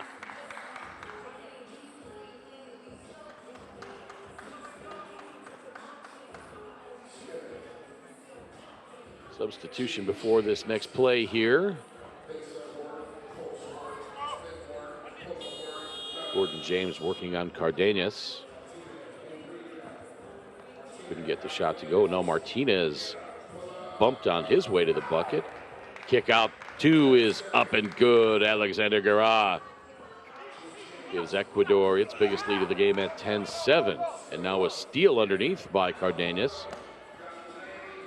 Drive by Guerra, kick out. Woo. Martinez thought about another 3. Oh my goodness. A little give underneath to Cardenas and he scores, yeah. Heads up play, man. The ability to spin move at full speed to change directions. See if we can get a replay of that. So it's an extremely hard play to do. Changing directions on a spin at full speed. And then when the big came, just dumped it off for Cardenas to be able to finish. But good job by Ecuador, you know, establishing themselves, getting to the lane. Once they're able to get to the lane, like we saw last time, they're able to dish it to Cardenas or get the outside shot to Guerra, that is. So definitely, Craig, you know, by the ability of Ecuador to start, there it is. Beautiful spin move to get his men off of him. Get off of me right there. Whoop. See you later. Now you see me, now you don't. And get Cardenas with the bucket. Nikolai Smith kind of left standing there with his mouth open going, where'd he go?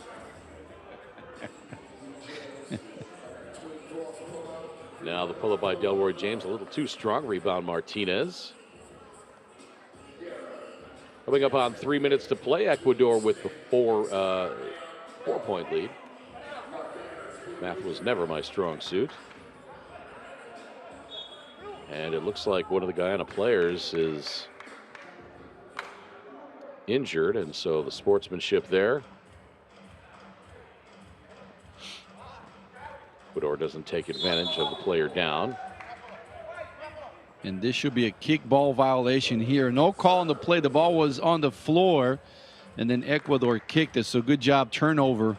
Back to Guyana. Oh, the drive and the bucket. Nikolai Smith.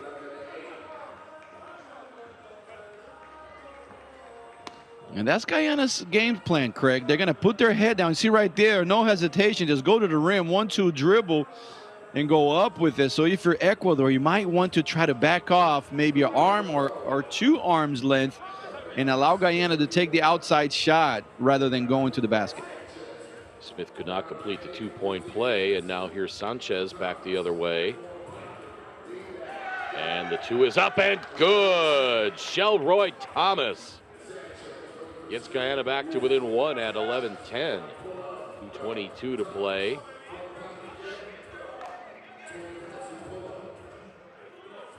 Shelroy Thomas gets it out to Delroy James.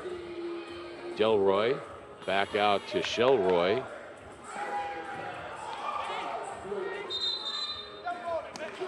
And they're going to call that a tie-up. So Guyana with some clean looks here to try to get the tie. Just was not able to finish there. I'm pretty sure he definitely wants that play back if he could have a rewind. Cardenas working his way in. His hook shot is blocked by Gordon James. Now a little fadeaway by Shelroy Thomas, or beg your pardon, Alexander Garra wouldn't go. And now here's Shelroy Thomas, his 2 just off. Offensive rebound for James. Gordon James was going for the poster move there. Yeah, and he said, come on, ref, didn't you hear the ball? Look at this. I got all ball right there. And he might have a case, actually, you know, above the rim play, difficult play to ref because there's some body on it. But, hey, if I'm pretty sure the referee could take a look again, he might have just given a clean block that time. Yeah, that's one of those plays that's hard to make, or one of those calls that's hard to make in real time. It's that kind of the charge versus block call. They have a second, half a second to make that call, man. If that less than that, yeah. Such a tough window. So we get it. Well, we're tied back up at 11. Ecuador led by 4 just a few moments ago. Inside of a minute to play. Don't forget, if we're tied after 10 minutes, we go to overtime. And the first team to score 2 points in overtime will win. And Cardenas has got his 2, you just need to score 2. He's got his baby hook blocked twice now, Craig. What he might want to do is once he turns into that left shoulder, then pump fake and go for the up and under coming on the other side, just because he had a block. And now sloppy play from Ecuador here. A little 40 seconds to play. I'm not sure if the teams are tired or they're just kind of resting up for overtime. And the good defense results in the travel. So now Guyana will have a chance with 32 seconds left to run a set play here to try to get a bucket. Here's Delroy James, guarded by Garra. Shot clock at 5. Spinning. Shelroy won't go. Rebound poked around and out of bounds. And timeout on the floor. We're tied at 11 with 18.5 to play. Once again in 3x3 rules, if we go to overtime after 10 minutes and the teams are tied, the team which lost, or rather did not take the opening possession of the game, will get the opening possession of overtime. Opening possession of the game determined by coin flip. The winner of the coin flip can choose to take the ball first to start the game, or they can defer in the event there's an overtime. I believe Ecuador had the opening possession of the game in this one. As we get a look there on the block by Cardenas. Shot clock still on. Remember, it's only a 12-second shot clock. Garra with 2 on the shot clock. Does get the shot off from 15. Won't go. Rebound. Back tap. 3, 2, and 1. And, oh, there's still about half a second left, Victor. Yeah, half a second of that. But let me, I guess, make a point of emphasis here. Timeout Ecuador. The game is tied. Your team is on bonus. I would definitely have gone inside. You know, try to draw some contact, either an easy deuce or a foul. In this case, they chose to go Guerra one-on-one. They got nothing out of it, and we got ourselves overtime. The game winner from 2-point range for Martin Martinez did not fall, and so we will be going to overtime. Again, to review. First team to score 2 points in overtime will win the game. You don't necessarily have to win by 2. As we saw yesterday, we had one team on 2 occasions score a 1-pointer, and then the winning team shoot a 2-pointer for the win. Yeah, so kind of an Elam ending here in overtime, which I love this rule. This is just an excellent rule. And with the 17 fouls, if you're Ecuador, you want to put the pressure on, because if there is a foul, you can finish this game off with the 2 free throws. So here's Martinez. Over to Guerra. Thought he was going to launch a game-winning attempt. Martinez does. A little too strong. That has to be blue, Guyana. but I don't think it was their possession change on that. So they're going to reset the shot clock, even though Guyana really never got a grasp of that ball. Yep. So here's Guerra. The clock is off in overtime, but the shot clock still runs. Shot clock at 2. Now 1. Off the glass, won't go. Rebound to Delroy James. But Guyana with their first possession in overtime for the win. Ooh, thought that was a good look there by Delroy James. And now Martinez for the win. Short right, feet underneath to Cardenas. He loses the handle. Gordon James gets it out to Shelroy Thomas. Shelroy for the win. A little too strong. Martinez back underneath to Cardenas. He takes the easy one. And so now it's Ecuador 12-11. Ecuador needs 1 to win. Guyana hits a 2 here. They win it. Boy, Delroy had a pretty good look there. Now Martinez with his team looking for the win. Shot clock inside 4. Cardenas for the win. Shot blocked! Now for the win, Gordon James, short. Rebound tracked down to the corner by Thomas. He throws it off. No, he does not. He steps on the baseline before he threw it off of Jordan Cardenas.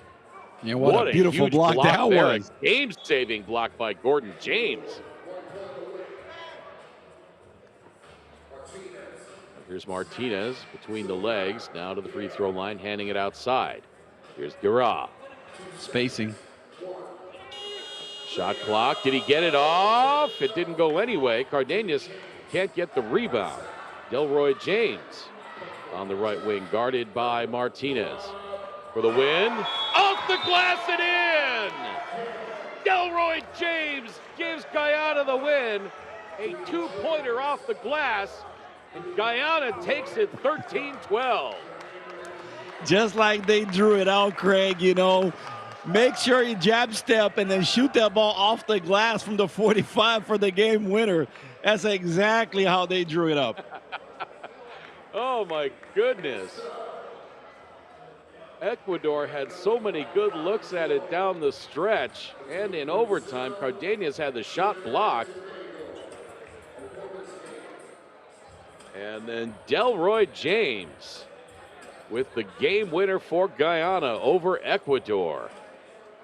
So Guyana moves to 2-0. After defeating Aruba yesterday, Ecuador falls to 1-1. So Ecuador letting one slide here is a big game for them. It seemed they got a bit tired there in the end. Just were not able to finish it up, you know, in the last minute in overtime. They were really looking for that 2-pointer rather than going for 2 quick ones or trying to get the foul. So good outing, though, by both teams. Just Ecuador just ran out of gas there in the end. And the bank is open on a Saturday morning in Miami, my friend. Getting the next game lined up. Going back to the women, Brazil and Trinidad and Tobago.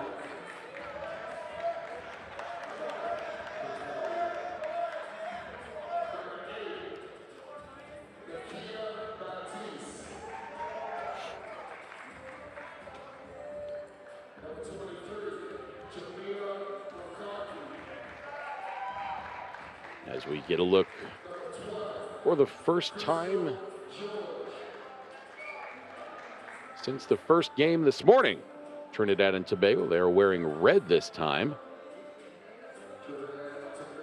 There's Afisha Noel, Nakaya Baptiste, Crystal George, and Jamila McCarthy.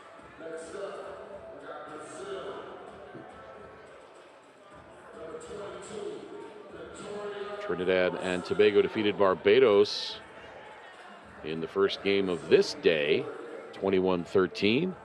Brazil played prior to that Guyana-Ecuador game, defeated Barbados 21-1.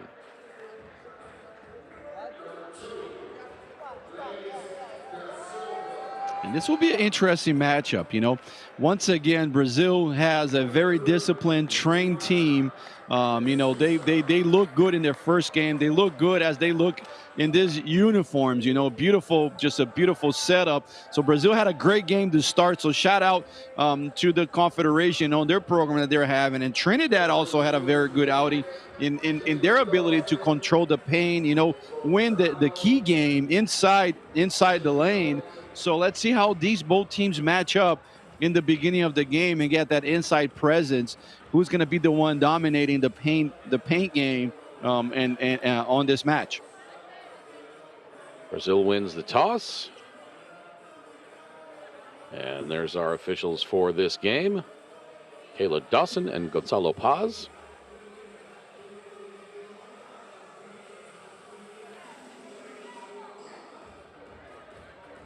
And if we can go back a moment to the final stats on the Guyana-Ecuador game, which ended just a moment ago. Nicolai Smith had 1 point. Delroy James had 5, including the game winner in overtime from 2-point range. Gordon James had 4. Shelroy Thomas 3 for Ecuador. Martin Martinez had 3. Edward Sanchez 2. Alexander Garra had 3. And Jordan Cardenas had 4. We are underway between Brazil and Trinidad and Tobago.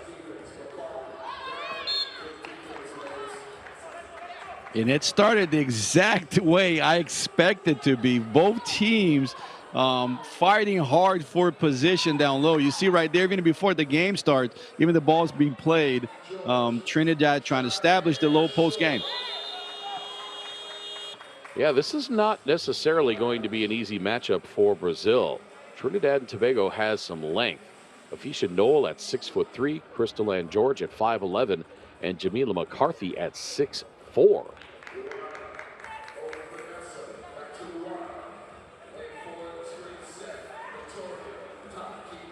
Two-point shot on the way by Vitória Marcelino. No good, but then the putback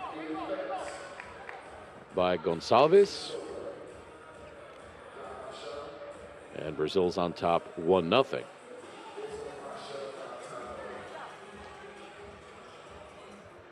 Left side to Noel. Her long jumper won't go. Offensive rebound by Baptiste. But pay attention to every time. This is going to be Trinidad ball here. But next time Brazil starts with the ball, they run a set on every single check-in.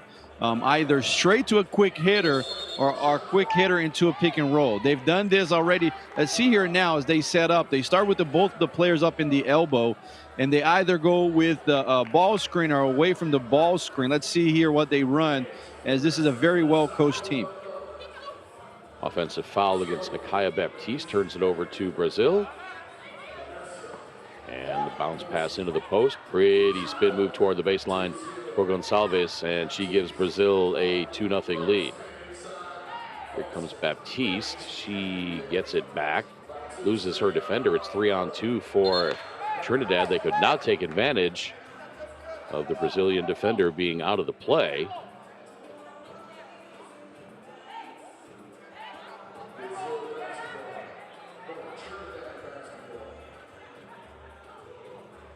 So it's Trinidad ball. Here comes George to her right. Jump shot from the free throw line won't go, and now Brazil. Her shot off the glass is up and in, and she'll go to the free throw line to try to complete the 2-point play. Vitória Marcelino.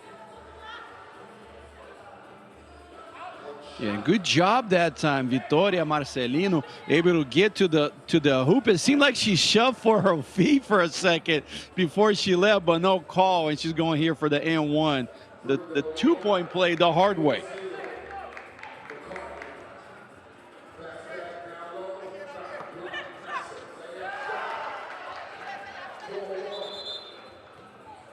Yeah, and that time, Afisha Noel just too much to handle. The referee is going to call warning here on that inbound. You cannot touch the ball. You cannot get into the plane on that inside restricted area for the player to get the ball started, the game to get restarted. So here we have an offensive foul, Craig, in Brazil before an off-the-ball action. The referee saying right there, charge motion. So perhaps a push-off away from the ball. 4-1 in favor of Brazil. Less than 2 minutes elapsed, and that pass just a little bit too tall for Crystal George.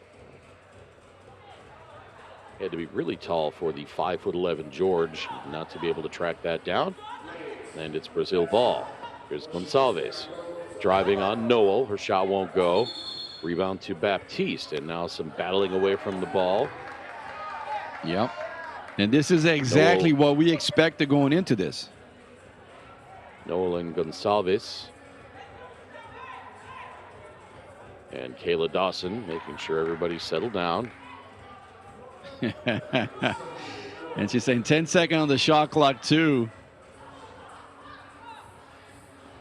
Long two on the way. I think Gonçalves got a piece of that. And she puts up a two of her own, and that is good. Good decision that time. 6-1 in favor of Brazil. Had nothing inside, decided to take her shot her own. Nice work by Marcelinho to get it to a teammate while she was on the floor. That too is up and good. That time it's Luana da Souza. Boy, sure looked like Noel's right foot was on the baseline, but Trinidad turns it over anyway. The putback by Marcelinho won't go. And a two-point attempt for Gonçalves misses. Two on the way from Crystal George, and that is up and good. 8-3 now in favor of Brazil. 11:15 to play. And if the call here was an offensive foul on the seal, let's see right there. Is he going to call the charge here? Maybe just a bit too much of a hook. That was the call. We're interested to see if we're going to get that consistency on this play call throughout the day. I guess by the letter of the law, she did have her arm around her, but I didn't see a lot of contact or moving the player off her spot or gaining an advantage by having the arm back there. Yeah, and if we're going to call that, we're going to be plenty of times. And one more here. This time seemed like the elbow did come up too high and actually hit the player on the chest area or in the neck area. If we were to get a replay there, but this time seemed to me as the right call. There's too much action up top. Again, we get the advantage of looking at our monitor for a replay and watching it in slow motion from a different angle. And we could say, oh, maybe that wasn't the right call, but in real speed, real time. We mentioned him here yesterday. Don't get that advantage.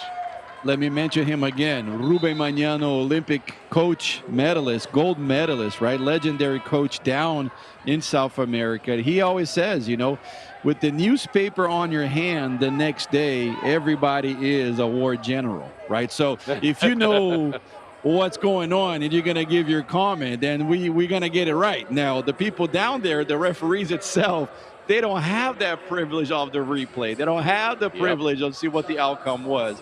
So they got to make a decision on the act. So we're just giving our feedback at times, you know, but credit to these refs for being able to deliver such a high-level service. And I want to say, I've heard, you know, from perhaps 30 calls that they're going to make in the game, they're going to get 27 or 28 right.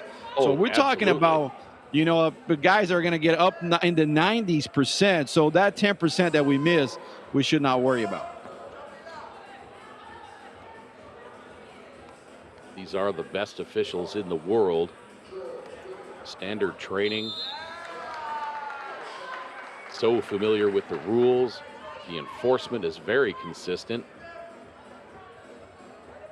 And if we were to just throw one last example, Craig, you know, even if we said, you know, Albert Einstein has a classic one when he walks in the classroom and he puts 1 times 10 is 10, 2 times 20, 2 times 2 is 20, all the way up to 100. But when he puts 10 times 90, 10 times 9 is 91, everybody in the classroom would say, hey, hold on a second, you made a mistake.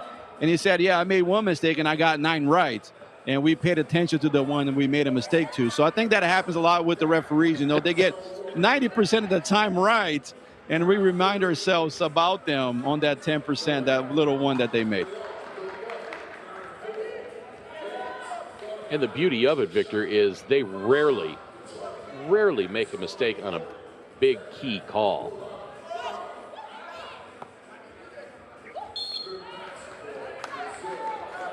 Yeah, and that's right. There's calls and calls. There are moments in the game that you definitely want to avoid a crucial turning point call. So yes, there are moments and moments. But these guys, so glad to see that the best ones are out here. So the Plouffe sisters in the background for Team Canada.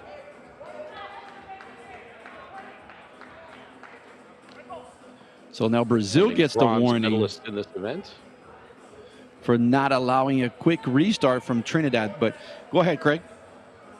I'm just saying the Plouffe sisters there in the background, sitting on the right side of the court with Team Canada, defending bronze medalists in this event.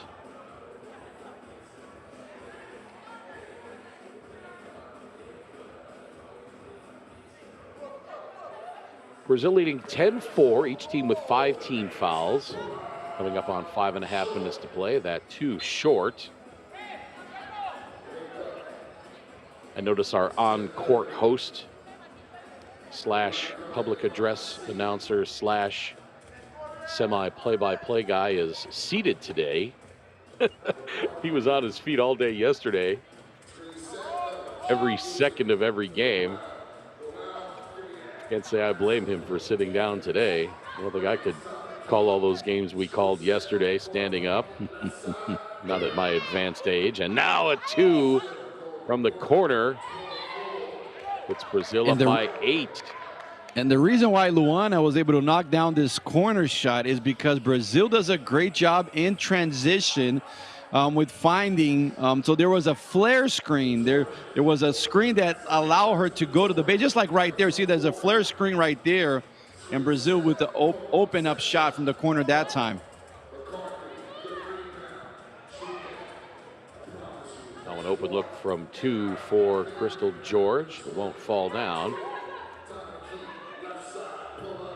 Now a 2 from D'Souza. She misses that one. The putback hits the ring on the way up.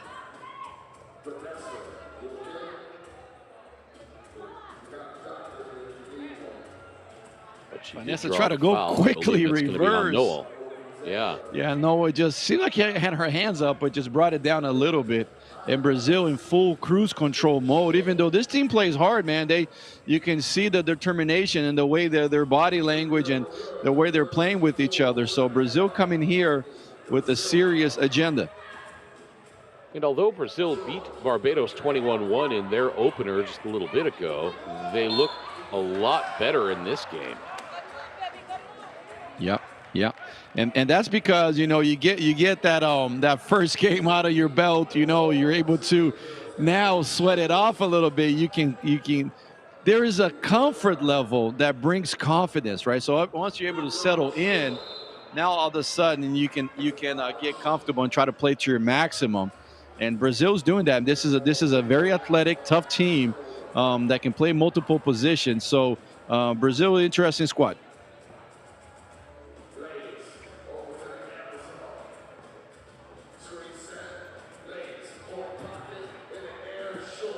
Two-pointer, no good.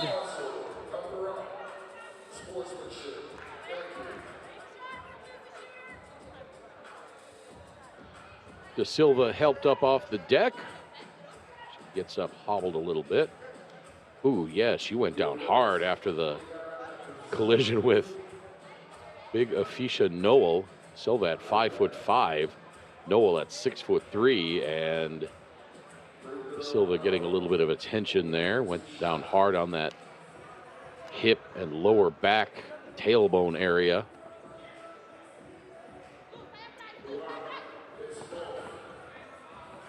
Anybody who's had a jolt in that area knows that's pretty painful. Oof. Oh yeah, that's the one. And we're getting plenty of support here, Craig, on our chat on the FIBA 3x3 channel. A lot of Trinidad and Tobago fans, Brazilian fans.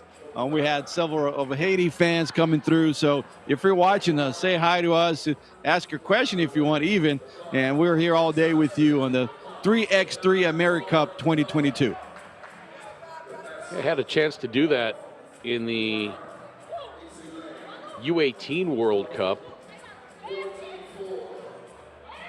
where we were actually doing a little bit more interactive of a broadcast on the basketball channel on YouTube. Wasn't calling the play-by-play as much, but doing a lot of interacting with the fans on the socials, and it was an absolute blast. Had a lot of fun with the Lithuanian fans. They are just absolutely the best out there, but we're so glad that fans are watching from around the Americas, Trinidad and Tobago and Haiti and everywhere else.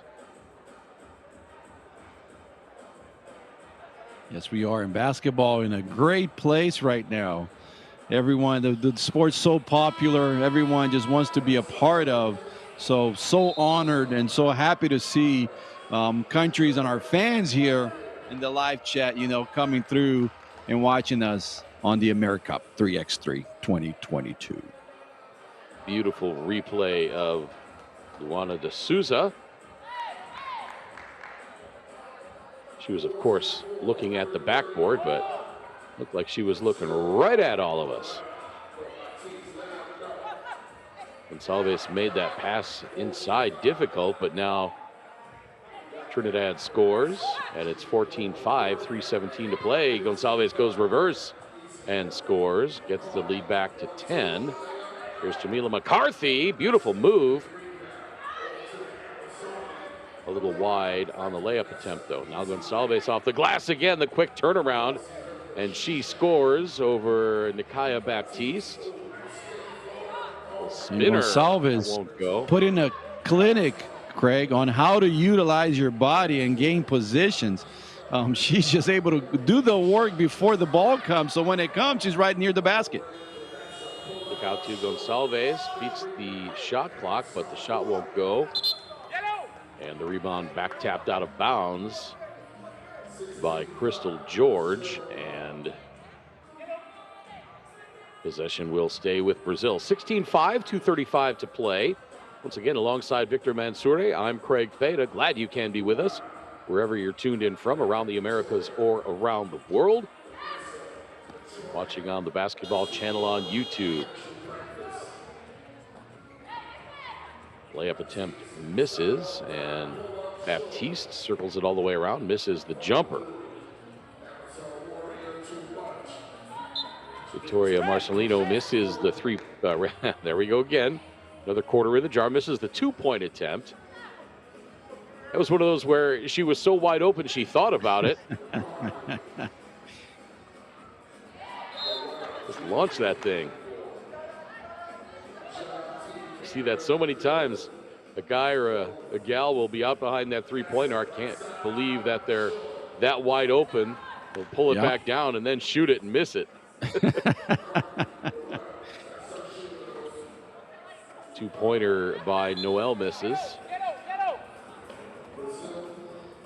In Brazil, even though they had a good start to this game and they're having a solid game, facing a bit of a challenge here as a recent try to get the ball in the basket. They're getting a good look, but just not able to finish. Now here's Marcelino. Ice thought about the shot at the free throw line. Instead, she gets it over to Victoria, and she scores, and it's a 12-point edge for Brazil with 1:30 to play. And I think De Silva was anticipating the teammate rolling. Ice, two-point attempt, errant. And now here's Fisha Noel missing. Back up underneath, off the square and in. Fisha Noel scores, the 36-year-old from Port of Spain. And now an easy lay in there for Marcelino. Inside of a minute to play, Brazil on top 18-6. Brazil going to try to close out Trinidad. Fifth game of the day already, Victor. Fifth game of the day, and I think that both Brazil and Trinidad feeling it a little bit, playing their second game on a quick turnaround. You know, we see it even though with the substitutes coming through, their body language is just not able to square up right here. You can see there's a couple of turnovers, sloppy play, and you can see that through especially the passes, the body language on the passes. So let's see if both these squads can finish up strong here. There's so much potential for both of them. But again, even though it seems it's a 10-minute game, because of the dynamic, the transition all the time, you really, really have to be in top shape. The short shot clock, too, at 12 seconds. You know, if you're in a frenzied full court game, if you're end-to-end action for a few moments, you know, you can go to a half-court set and just kind of work some time off the clock and catch your breath. You don't have that luxury or that opportunity here in the 3x3 game because the shot clock's only 12 seconds. If you stand around on offense trying to catch your breath after some transition play, you're going to be putting up a bailout shot because you're going to look up and the shot clock's going to be in red. No, it's transition all the time. So you're always going from either a defensive play to offensive play, back to defensive play, doesn't stop. Either setting the screen or defending the screen. So really there's a pressing dynamic, to your point, on the shot clock with the 12 seconds. So it is back-to-back, stay on top of your heels, on your tippy toes, excuse me, because really it's a very dynamic play. Nice feed from Lais da Silva to Vitória Marcelino. She draws the foul and hits the first free throw. Vitória hits them both, and Brazil needs one to win. There's Noel for three, for two, splash it. Beautiful shot there by Afisha Noel as Trinidad gets into double figures. Souza goes for the win. Can't get it. Noel spinning, dealing, can't get it to fall. Brazil with 11 seconds left for the win and nail it. Vanessa Gonçalves hitting the two-pointer. Brazil needed only one, so they win at 22-10.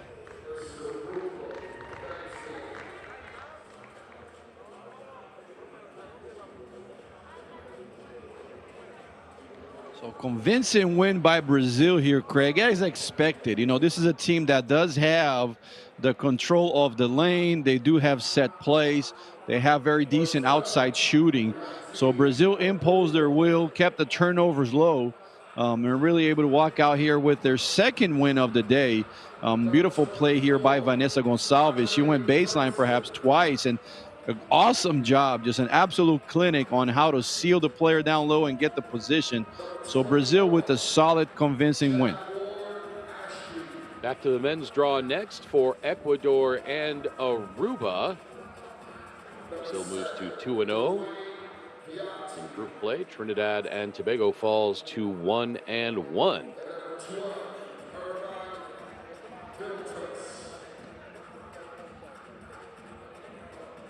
Quick turnaround for Ecuador as they played just prior to this Brazil-Trinidad game. There we get a look at Team Aruba once again. Dwayne Viotti, Irvan Viltus, Jadeward Ashby, and Andre Bryson.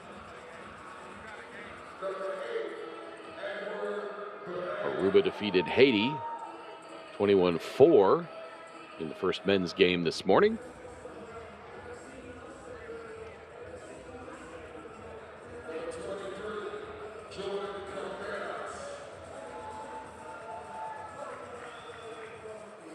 As we await the final stats on the Brazil-Trinidad game.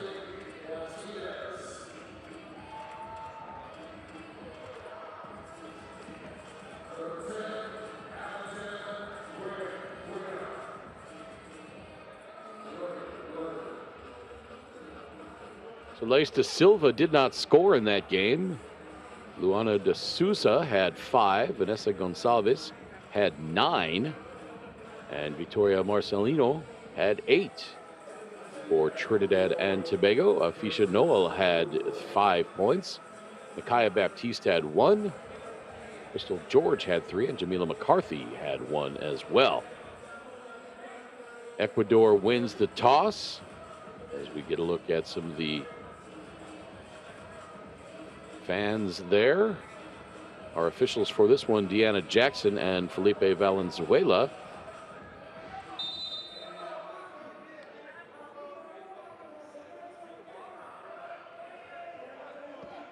Again, just can't compliment enough the officiating in this tournament. All FIBA tournaments, really. And when we talk about, Craig, I'm so glad you mentioned that. When we talk about the development of federations, the coaching clinics, we also have to mention the work that's done with the referees, either locally through the referee association or the referee group in the federation, and as well as FIBA. FIBA does have year-round development programs and plenty of training for these guys. So yeah, hats off to FIBA and the national federations in having a solid development program to give this men and women really a way to give back to the game, still be part of the game, and also make a living out of it. Beautiful drive and right-hand lay in there. Alexander Guerra gives Ecuador the 2-1 lead, and now the two-pointer up and good by Jadeward Ashby.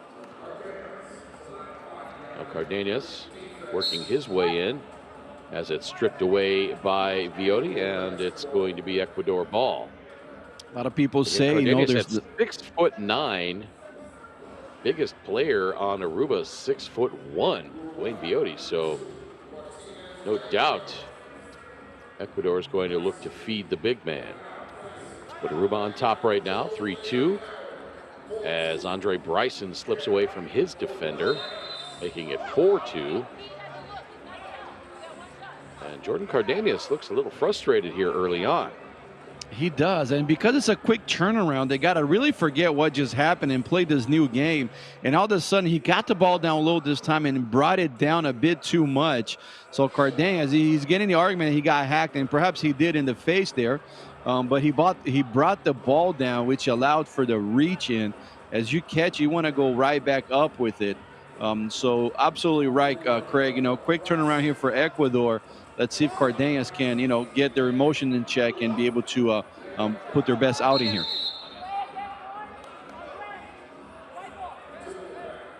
Yeah, because you don't want to get into this game where you're disputing every play or trying to argue a call, because really what that does is just takes your focus away from your game plan and from your teammates.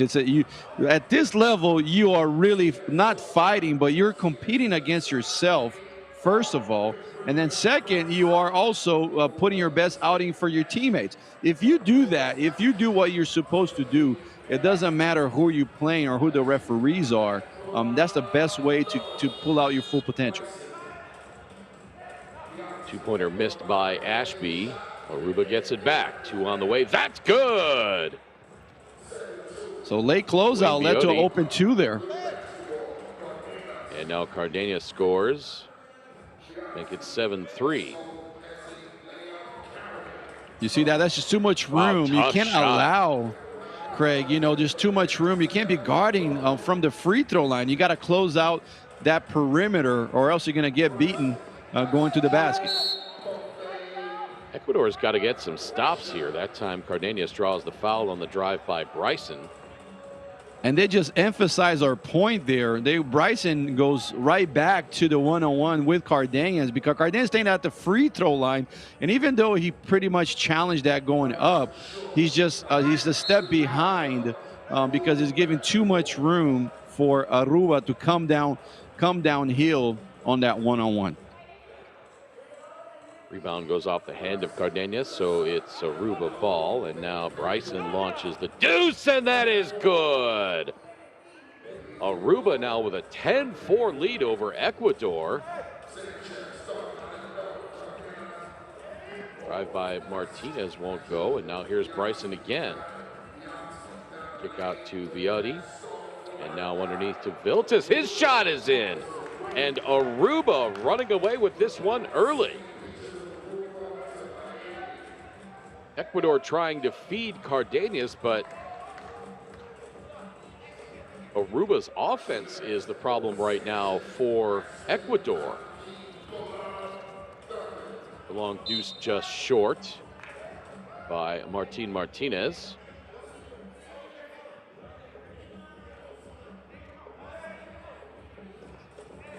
I was not expecting this out of this game, Victor. I thought Aruba was going to have all sorts of trouble with Jordan Cardenas, and he has scored. But Aruba's been shooting the ball very well, executing offensively. Rebound by Sanchez, stolen away by Aruba. Here comes And it is Viltas. because Aruba right now, Craig, is the quicker team. They're the quickest ones to the ball. They're the ones getting to the basket. They're the ones making the ball move. So that's the reason why Aruba's up top. Is they're the quickest team right now. Strong work under the hole there by Guerra.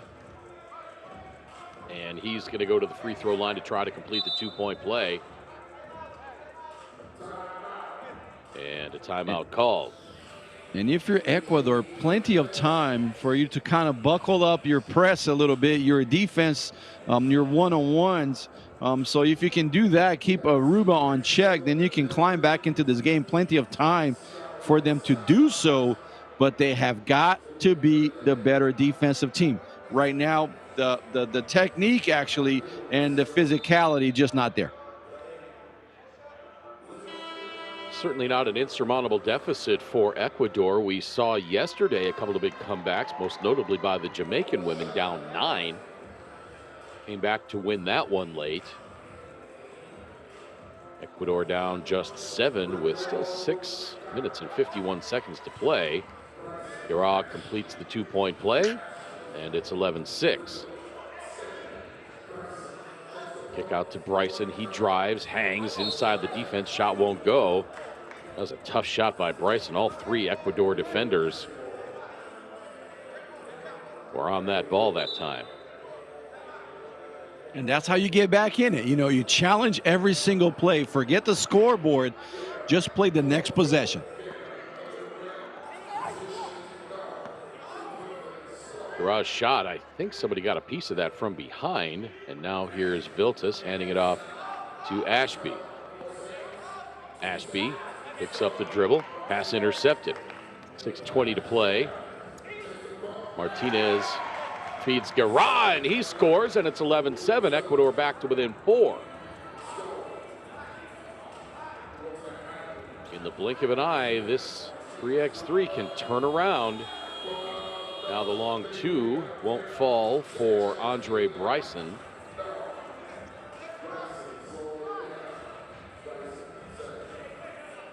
Now Aruba has it back after the miss by Martinez.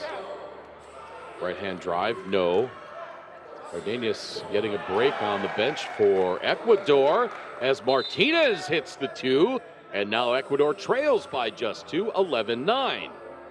Yeah, and they only trail by 2, Craig, because they got back into this game by playing better defense. When they made the sub and they went with a more athletic team, they were starting to play better defense, and they got themselves there.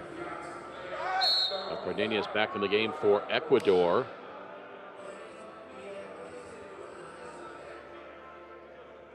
You have to be able to change pace quickly defensively, you know, get to the guys, get to the closeouts, have the agility to slide, stay with guys, and then go for that rebound up top. So it is a game of speeds above all. Obviously, you know, we see the height, but it's a game of speed, and Ecuador got back into this game by being the quicker defensive team in the last 2 minutes. Free throw by Viotti, well short, gets his own rebound, shot blocked. Cardenas tracks it down along the baseline. Guerra stripped on the way up. There's Viotti, goes baseline, good defense by Martinez, but an even better shot by Viotti to get that in. That's right. He had no angle and still able to twist his body and come through to shoot that ball off the glass. So good offense, good defense, but better offense. Some battling away from the ball between Cardenas and Viltas. Foul called. Here's the drive. Ooh, almost looked like he traveled a little bit, but Cardenas goes off the glass, and Ecuador trails by 2, 12-10. And an offensive foul. Yeah, it seemed like Cardenas this time just had his left elbow up high. Let's see right there. Boom. Yep. Got him in the chin. That was completely unintentional there. And it wasn't even contact. as if he was trying to, it wasn't even as if he was trying to hook with that elbow. He just had it up high. Yeah, unintentional, inadvertently. Just too much high, like you said, got him in the chest. And good job. Good job by Aruba in selling that play, too. Man, we got ourselves a ball game here now, Craig. Yes, we do. Ecuador trailed by 7. Now down by just 2. 5 team fouls for Aruba, just 3 for Ecuador. Now Martinez on the drive with the right hand, and Ecuador trailing now by just 1, 12-11. 2-point attempt misses by Viotti, and now Ecuador can tie with a single point here and take the lead with a 2 as the kick called by Deanna Jackson. Yeah, actually going to call it a trip. Yeah. Yep. Tripped in there, just too much of a wide stance. Got called almost like a soccer foul, if you will. Yeah. Here in the 3x3. Martinez for the floater, or with the floater for the tie. Couldn't get it to fall. Now Viotti driving baseline. Cardenas wipes it off of there. Cardenas up in close, off the square and in, and we are tied up at 12. Good ball movement. 47 to play. Yeah, very good ball movement by Ecuador. 16-foot jumper by Aruba misses. Now don't forget, overtime, if the teams are tied after 10 minutes. Shot blocked there by Bryson. Out of bounds, and is that going to be a shot clock violation? It is. If the teams are tied after 10 minutes, we go to overtime, the clock goes off, and the first team to score 2 points in overtime will win. Saw just a moment ago in the Guyana-Ecuador game, you don't need to win by 2, because one team can score a 1-pointer and the other team can shoot a 2 to win it. That's what happened when Delroy James went glass for the deuce to win it for Guyana just a few moments ago.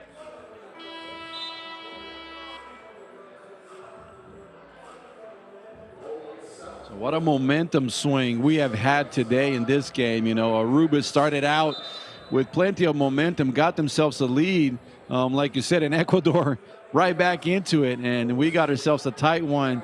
12-12 with 3:27. Let's see if the team can stay disciplined to their strengths. Now Ecuador looking for the lead. Kick out to Sanchez for 2. That missed. Cardenas fighting for the rebound. Poked around. Sanchez gets it. Off the glass and in, and Ecuador is on top now by the score of 13-12. Aruba led 11-4. So a 9-1 run by Ecuador in this one. Until that play, make it 9-2, Craig. Look at this. Beautiful drive, able to go to the offhand on the reverse. Finish with the left and the 2-point play. Now Aruba back on top, 14-13. Shot blocked out of bounds. I believe that was Jadeward Ashby on the block. But Cardenas, that's just too easy for him over Andre Bryson.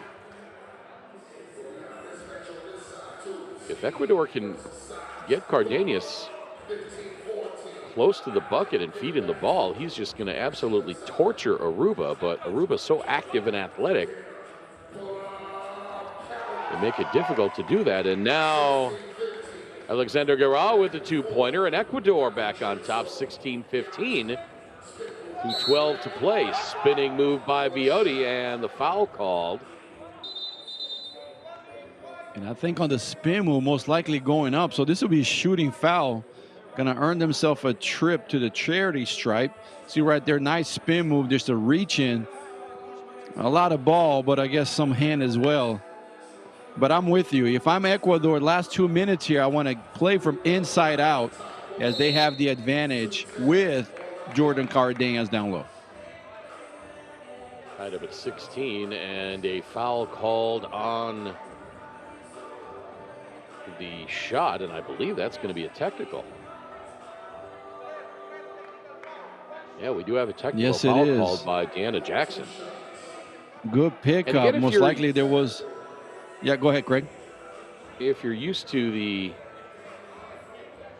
American game where you see in the NCAA and the NBA where you see the two palms come together for the tee, that's the same call here, but on a timeout, you'll see the one finger and the palm for the timeout. That's how you, in FIBA play, differentiate between the timeout and the technical. Cardenas can't get it to fall. My goodness. The rim was closed down there in Miami just now. Tough bucket there. My goodness. Jadeward Ashby. Now Guerra for two. That misses. Follows the shot. Off the glass and in. Great follow by Alexander Guerra. Gives Ecuador the 1-point lead. And with an 18-17 score, high score here, Craig, and 135 to go, what are we going to get first? Are we going to get teams of 21 first, or are we going to get we're going to run out of time? So great game that we have here in our hands. Aruba now with 17 fouls. Ecuador with 6. Free throw missed. Here comes Bryson spinning, kicking it out. Here's Viati. Shot clock at 3. Ashby misses the 2, and it's going to be Ecuador ball. Leading by 1, 18-17 with a minute 26 to play. And timeout on the floor. For all the official content on this tournament, including stats, highlights, recaps, videos, photos, news, information, head to the official tournament website, FIBA.basketball/3x3 AmeriCup/2022.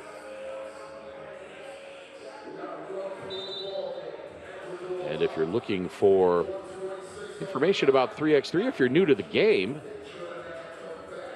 want to see how the rules shake out, the differences between this game and the 5-on-5 game, you can go to the FIBA website as you see Martin Martinez with ice on that left knee. That's going to be a key factor for Ecuador. It is, and as the tournaments go on, you know, with a lot of banging going on and guys just the physicality of play, you're going to have to start playing through some injuries, some minor injuries. Hopefully it's nothing too much for him as they need him with 126 to go. But definitely getting the ball down low and playing from inside out is a good strategy. Cardenas tries to bull his way to the bucket. And Viati commits the foul. But to finish the thought, if you're looking for more information about 3x3 basketball, including upcoming events, rules, and much more, head to FIBA 3x3.basketball.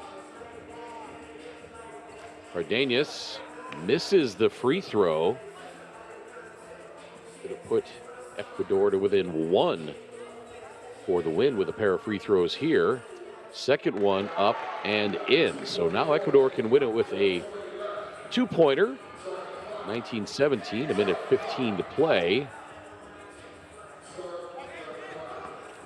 Ashby driving on the much larger Cardenas, throws up the prayer with the right hand as the shot clock expires. Now the feed down to Cardenas, guarded by the much smaller Ashby at 5'8". And somehow Ashby coaxes Cardenas to give up the ball. Yeah, not a good feed that time to the big. They had to try to do something with it and got nothing out of it. Shot off the glass with the shot clock winding down, won't go. Now here's Sanchez. The right-hand lay-in is good, and Ecuador now needs just one to win. 20-17, 45 seconds to play. Here's Ashby. That won't go. Cardenas the rebound, and now Ecuador can win it. Gets it into Cardenas, and they're going to say the bucket won't count. Looks like Sanchez did not clear it all the way. No good. We still got game going on here in Miami, as there was no clearance. So this should be a Aruba ball up top. Yeah, I didn't Down quite three. see it. Maybe See right we'll get there, a look at rebound. the angle here. I see what camera angle, and oh, that's a boy, close looks one. like both feet were outside. Once again, we get the replay. No. Yeah, we got the the newspaper in our hands. But let's see what they go back to the screen with. Most likely, this might count. Yeah, it looked like he did have 2 feet, even though. So tough angle for the referee to come from the other side and be able to see that. Strong side referee, the lead referee was down at the baseline, did not catch. Let's see right there. And we're not going to get an angle right here. We can't see it on this one. We'd have to see on the other one. And then we're going to have to pause it right there. Yeah. Oh, I don't know. Like no, you know what? But it looks like, if you back it up, it looks like that right foot was not outside when he first took the pass. Yeah, might be right, and that's most likely what the referee saw. So with the replay, let's see. Yeah, it looks like Sanchez came down after the pass outside the arc. So I think Felipe Valenzuela got this one right. So there's a learning message here, Craig, and we always remember that Ray Allen shot, right, where he was able to kind of backpedal into the corner. For the young ones watching out there, it's extremely important that you learn how to get to your spots without having to look to the lines if you're either out of bounds or, in this case, inside the arc. You have got to be able to practice that, count it inside your head, know your spacing. So when your team gets the possession and you got to get to that spot, you got to get to it without looking, without thinking about it, just like you should have the shot clock on your mind as well. Once it goes down that 7 or 8 seconds, you're counting your head 6, 5, 4. So that's the type of mentality at this level that you got to have. And we saw that difference be happening right there. Now Cardenas gets it back inside. That time, it's 20-17. Aruba still with some life. 16 seconds to play. Off the glass and in. Now Aruba, if they get it back, can win with a 2. Oh, beg your pardon. They only are at 18. I thought they got to 19. Here's Viotti. He can't get it to roll in, and time is going to expire. A thriller as Ecuador holds off Aruba 20-18. Aruba led 11-7. Yeah, Aruba gives up a 9-1 run to Ecuador, and Ecuador comes away with the 2018 win. What a game. What a game. Let's give Ecuador credit, being persistent, even though they did not have a good start off the block. You see right there as the Ecuadorian fans, recognizing all the effort. What a great scene to see, a huge Ecuadorian community down in Miami. So this is so nice, and we say hi to Ecuador and their fans. Absolutely love to see them there, but give them praises. They did not give up, Craig. They kept on playing and were able to come up on top, and Guerra with a nice outing as well. On Cardenas, once he established himself down low, that gave them the game back, and especially when Ecuador tightened up their defense on that perimeter play of Aruba, that's when they got back into it. So no secrets. Do the basic things well, and it starts on the defensive end. Ecuador moves to 2-1. Aruba falls to 1-2 as we look at the final numbers, as we get ready for the next game. Martin Martinez, 3 points. Edward Sanchez, 2. Alexander Guerra, 7. And Jordan Cardenas, 8. For Aruba, Dwayne Viati, 5. Irvin Viltas, 1. Jadeward Ashby, 2. And Andre Bryson. How about this? 10 points, Victor, for Andre Bryson.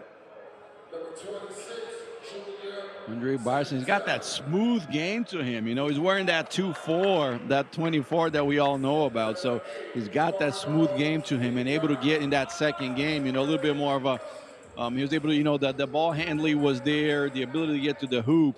So good job by Bryson.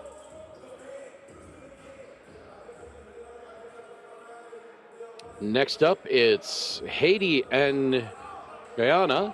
Here we get a look at Team Haiti. Number 6, Marvin Petillon. Number 8, Farnol Degan. 22, Antoine Joseph. And 26, Junior Saintel. For Guyana in green, number 3, Nicolai Smith. Number 4, Delroy James. Number 5, Gordon James. And number 10, Shelroy Thomas. There's Angel Martinez with the coin flip.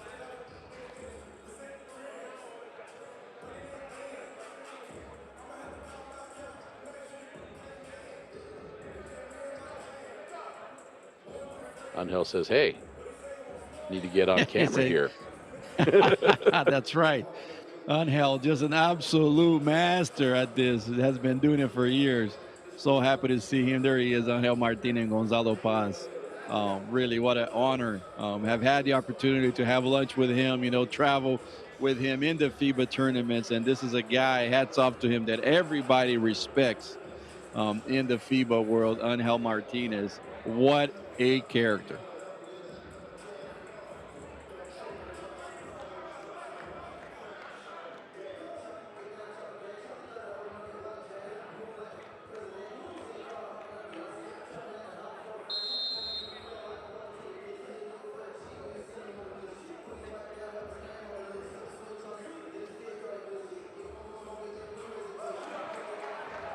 Ooh. Just freeze him up and pull up in his face. That's how you start the game if you're Haiti. This Haiti team's got, again, they got a lot to them. And Guyana is going to have their handful. This is a very interesting game, interesting matchups because of the players out there. And Haiti, they had a good outing last game. Let's see if they can put it up again.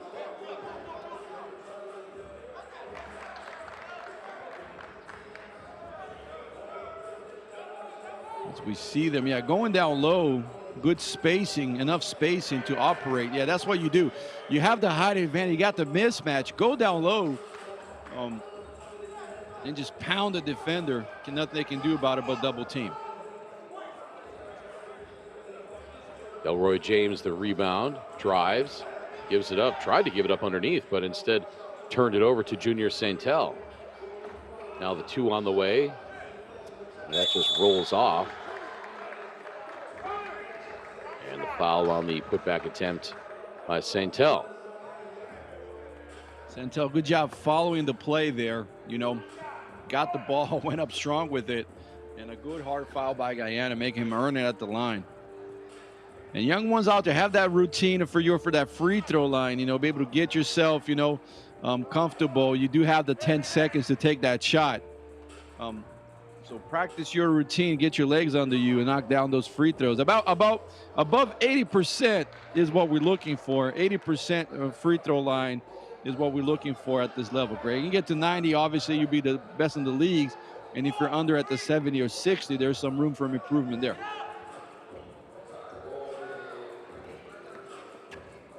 Haiti yesterday lost to Ecuador 16-11, and then earlier today defeated Aruba 21-4.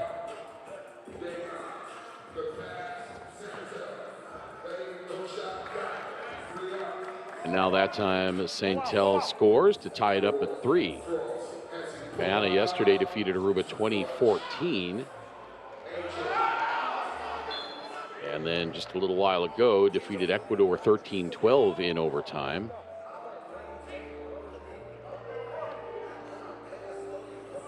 And then stoppy turnover here by Haiti. You got to make the catches with the 2 hands, you know. Obviously, that is what it is. Like, we know, two hands on the ball, so you avoid what just happened, which is just a simple turnover on that outlet pass.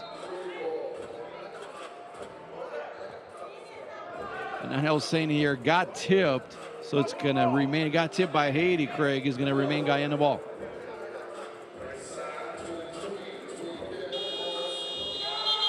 And completely unaware of the shot clock is Delroy James. Yep, nowhere to be found. That shot clock. He was still looking down at his dribble when the shot clock went down. It's funny, every time we say Guyana ball, I chuckle to myself because that's the name of the team's Facebook page, Guy Anna Ball.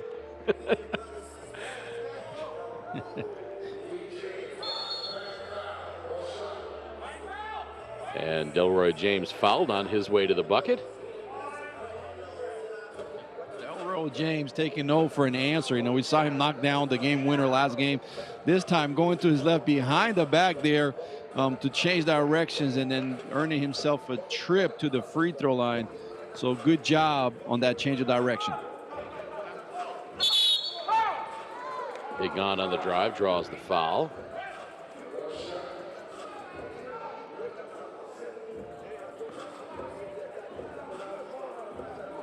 Thought for a moment that Angel Martinez was wearing tailored trousers there, but he's got the compression wear underneath the shorts.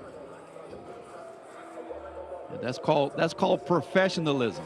You know, this is when you know the guy has done this already a few moons already. Not his first rodeo. He knows exactly what's going on. That two-pointer is good by Junior Santel, and Haiti takes the lead 5-3. Stolen away by Nicolai Smith, and then it goes out of bounds. Let's see what the call here is. We're going to have a media timeout. But from my angle here, hopefully we can get a replay. They're going to call a foul on Guyana, Craig. However, I'm not sure. It was a dispute up top. Nobody had the ball. Both teams were pretty much loading for it. Let's see if we go. This is a replay from the other play. Good job going to the rack.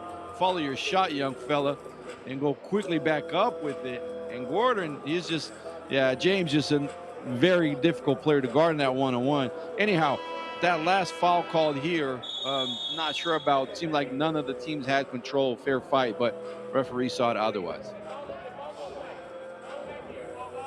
Victor, is that a new hand signal that FIBA's using for the media timeout? Yeah, it seems like it, right? Like the old camcorder. Yeah, the old camcorder where we have to put, you know, I remember those toys that we had to kind of like, you know, load it up before and then let it go by itself. It's kind of like those cameras, media timeout. So for us, you know what's funny though is, you know, for us to speak sign language, I do myself speak American Sign Language, and you can definitely pick up on a few cues. And that's a clear one, even though, you know, it's perhaps an old signal. It is a clear one, so immediate timeout there. I believe that might be here for the 3x3, Craig. I'm not sure that's the same signal that we have for the 5s, but here it's clear to us. But, I mean, you know, we obviously have media timeouts in the 5-on-5 tournaments, but I've just never seen that signal before. Yeah, I agree I don't know if that's something new that FIBA's rolling out here. Maybe it has, yep, 100%. Oh, a beautiful follow there by Shelroy Thomas. And now the open that's a from play the wing won't go. That we haven't seen too much yet, which is just throw it off the glass and go get it yourself. You know, pretty much a self-pass off the glass.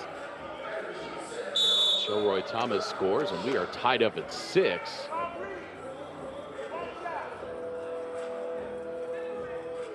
Yeah, Thomas, the shortest man on the floor, but threw the ball off the glass to himself. And a lot of that time, I've had a coach who used to tell us that. Say, hey, you're in trouble down low. Everybody else is being guarded. There's no passing lanes for you. Throw it off the glass and go get it. A self-pass off the backboard. He takes the 1-point lead. The 2-pointer by Delroy James, no good. And now here's Antoine Joseph. Stole it out of there by Delroy James. Joseph gets it back. Tries to throw it off of Delroy James, and it's Guyana ball. Now the long two off the glass and in. Nikolai Smith gives Guyana the 8-7 lead, and now Joseph for the answer. Won't go, gets it back, and then flips it outside. Little scoop two-hand layup there. That won't fall. And I tell you, for Guyana, the bank is open on a Sunday. We have seen them win the games. We've seen them knock down shot here with Smith. Don't matter if it's a wire transfer, ACH transfer, Bitcoin, don't matter. The bank is open this weekend, my friend, and they're knocking down shots off that glass like it's nothing. Petillon hits the free throw, and we're tied back up at 8. Just past the halfway point of this game, at least as far as the clock goes. And now Guyana back on top by 1. Kick out to Saintel. Oh, beautiful baseline drive, goes reverse. Junior Saintel ties it back up at 9. Good job staying with that play, too.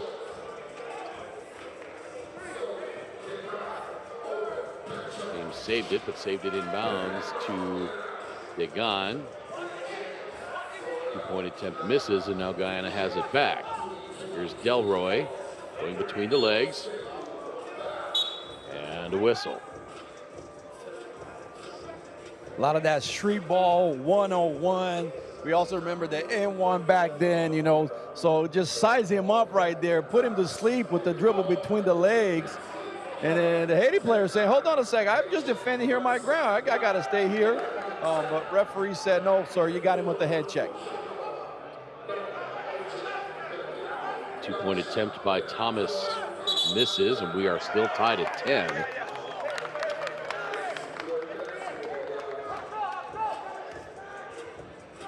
And that time, just a bit too late on that slide. Good call by Angel.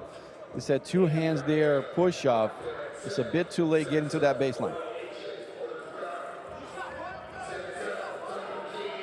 Back up top for the 2. That did Delroy James get a piece of that? Because that missed very badly. Missed very badly. We're going to blame it in the wind. Strong winds down in South Florida, you know, definitely blew that one out. I don't know, man. I don't see those flags moving very much. Hey, I'm trying to stick up for my guy here. You know, definitely saw some. There was a wind gust, right? There was a moment there that definitely got us. The venue is covered, but it is open to the elements. These players are subject to dealing with heat, humidity, wind. Wind hasn't been much of a factor. We saw the breezes kick up somewhat yesterday. It's been fairly calm today so far. We saw the sun coming in from the left side of the court, but now as it's risen in the sky, we don't see those long shadows on the floor and players squinting and shielding their eyes from the sun. So the sun will not be a factor the remainder of the day, but you never know with the wind. Tied up at 10, 3:40 to play. Shelroy Thomas, a little wheeling and dealing, trying to get past Petillon. Petillon swats that onto the practice court. Petillon send that over to the Caribbean, all the way over to Haiti. He said, get that out of here, my friend. We're taking none of that today.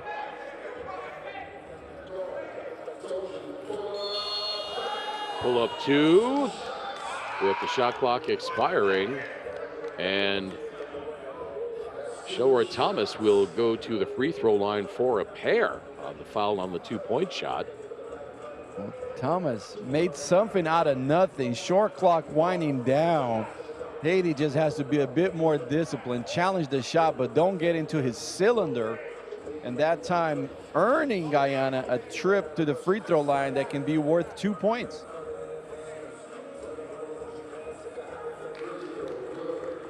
Thomas hits the first, the 31-year-old from Pequani.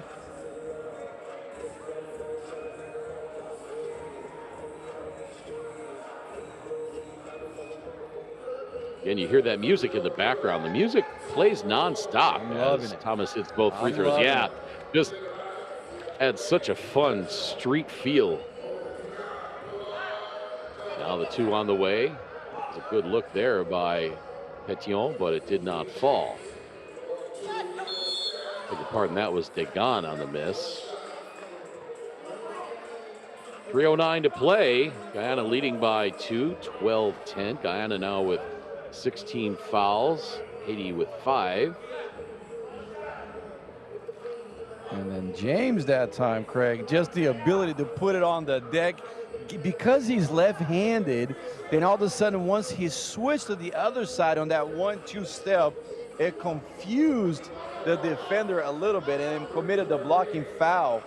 So Delroy James showing us all kinds of ball handling skills here. That may be the first time I've ever seen somebody go to the free throw line without dribbling the ball.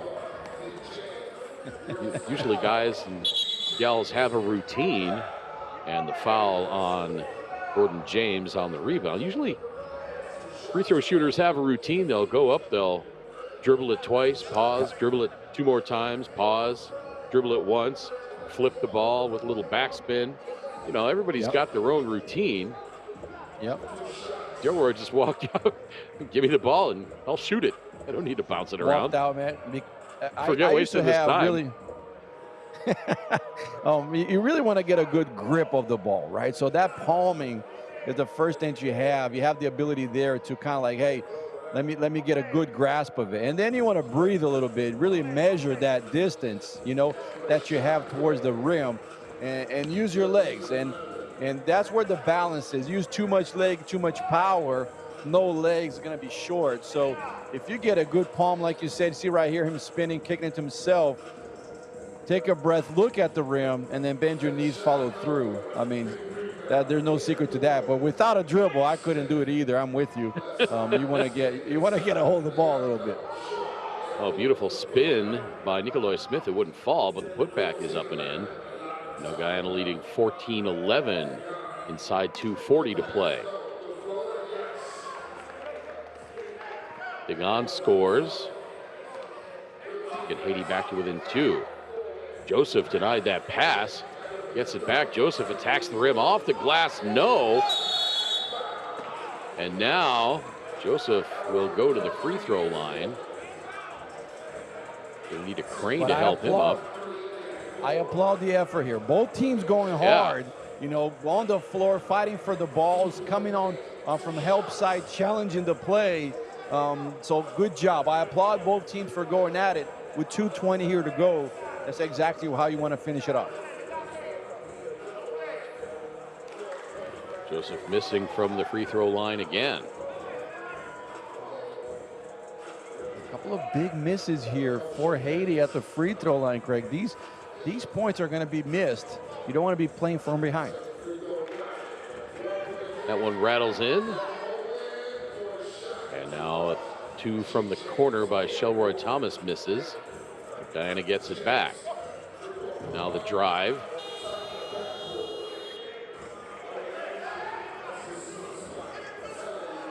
Joseph lines up the 3, won't go. Soaring rebound by Junior Saintel. Can't get it to fall, and now Guyana gets it back again inside 2 minutes to play. Shelroy for 2, that won't go in. They got the rebound. Here comes Haiti. Pull up by Saintel, no. Swooping in for the rebound is Antoine Joseph. He crashes to the court. And now the open mid-range jumper is up and good. Yeah, but Haiti right now is settling. We gave praises for them to attacking the glass and going for the second chance points. This time it was the opposite. Last time they sticked around the perimeter, and Guyana doesn't have the 18 fouls, so Haiti wants to try to explore that. A nice play to get Saintel in close. And Haiti now trailing by 1, 15-14, $1:20 to play. A little stutter step move by Delroy James. The defense equal to it, though, and a shot clock violation as the ball never hit the rim. Guyana's arguing that it did. I did not see it. I'll be frank with you. I didn't think it did. Okay, and I'll definitely take your word for it, because big call indeed, as Guyana has a 1-point lead. And if you hate it, it's like I said, go to the rim. That's what they did last possession, able to get a good position on a baby hook turnaround. Keep going to that. I mean, Guyana does have the 18 fouls. Haiti, you know, athletic enough to get into positions to their swingmans, their perimeter players, to get down low and go for the easy bucket. Yeah, Delroy James and Gordon James have some size and length, but Antoine Joseph and Junior Santel a little more beefy than the Jameses. So if they can get in close, maybe get a good look, they can tie this one up. Here's Degan. He drives, takes it himself, left hand, misses the layup. Outside, 2-pointer on the way from Delroy James, and that is good. 3-point lead now for Guyana, 17-14. 45 seconds to play. That 2-pointer misses wide right. Guyana can't run too much time, as you might see in a standard game, and Delroy James dribbles it on the half-court line, and that is a turnover. 31.4 to play. And big possession here for Haiti, Craig. And a foul on the drive as big Antoine Joseph gets the diesel loaded up and headed for the bucket, but a foul before any shot is up. So Antoine will go to the free throw line. Antoine Joseph, 38 years old, from Port-au-Prince. He's missed a few. Not the time. You got to make them count right here, right now. Cokes is the first one to fall in, and Haiti now down by 2. Let's see if he can cut the lead to 1. At least he gets them back to within 1 possession with that free throw.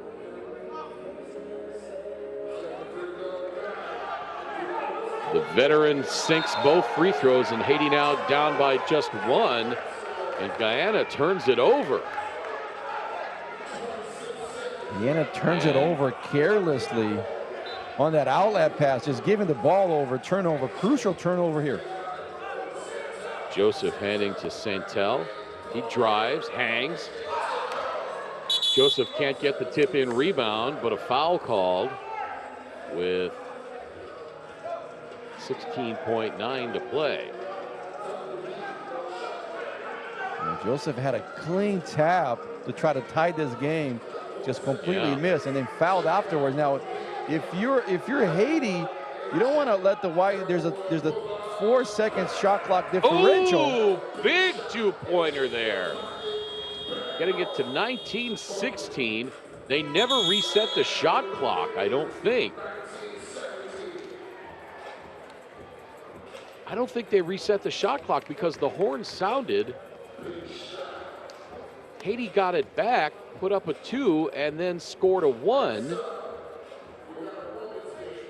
But it's academic because the final score, Guyana wins by 2, 19-17.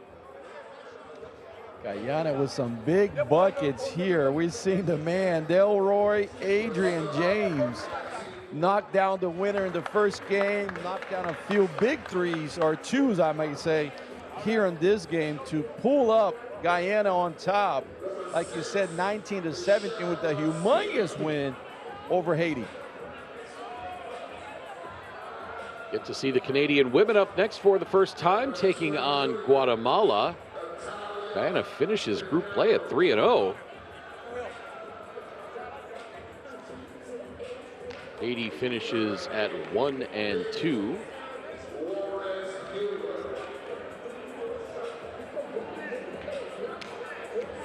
As we get a look at Team Guatemala.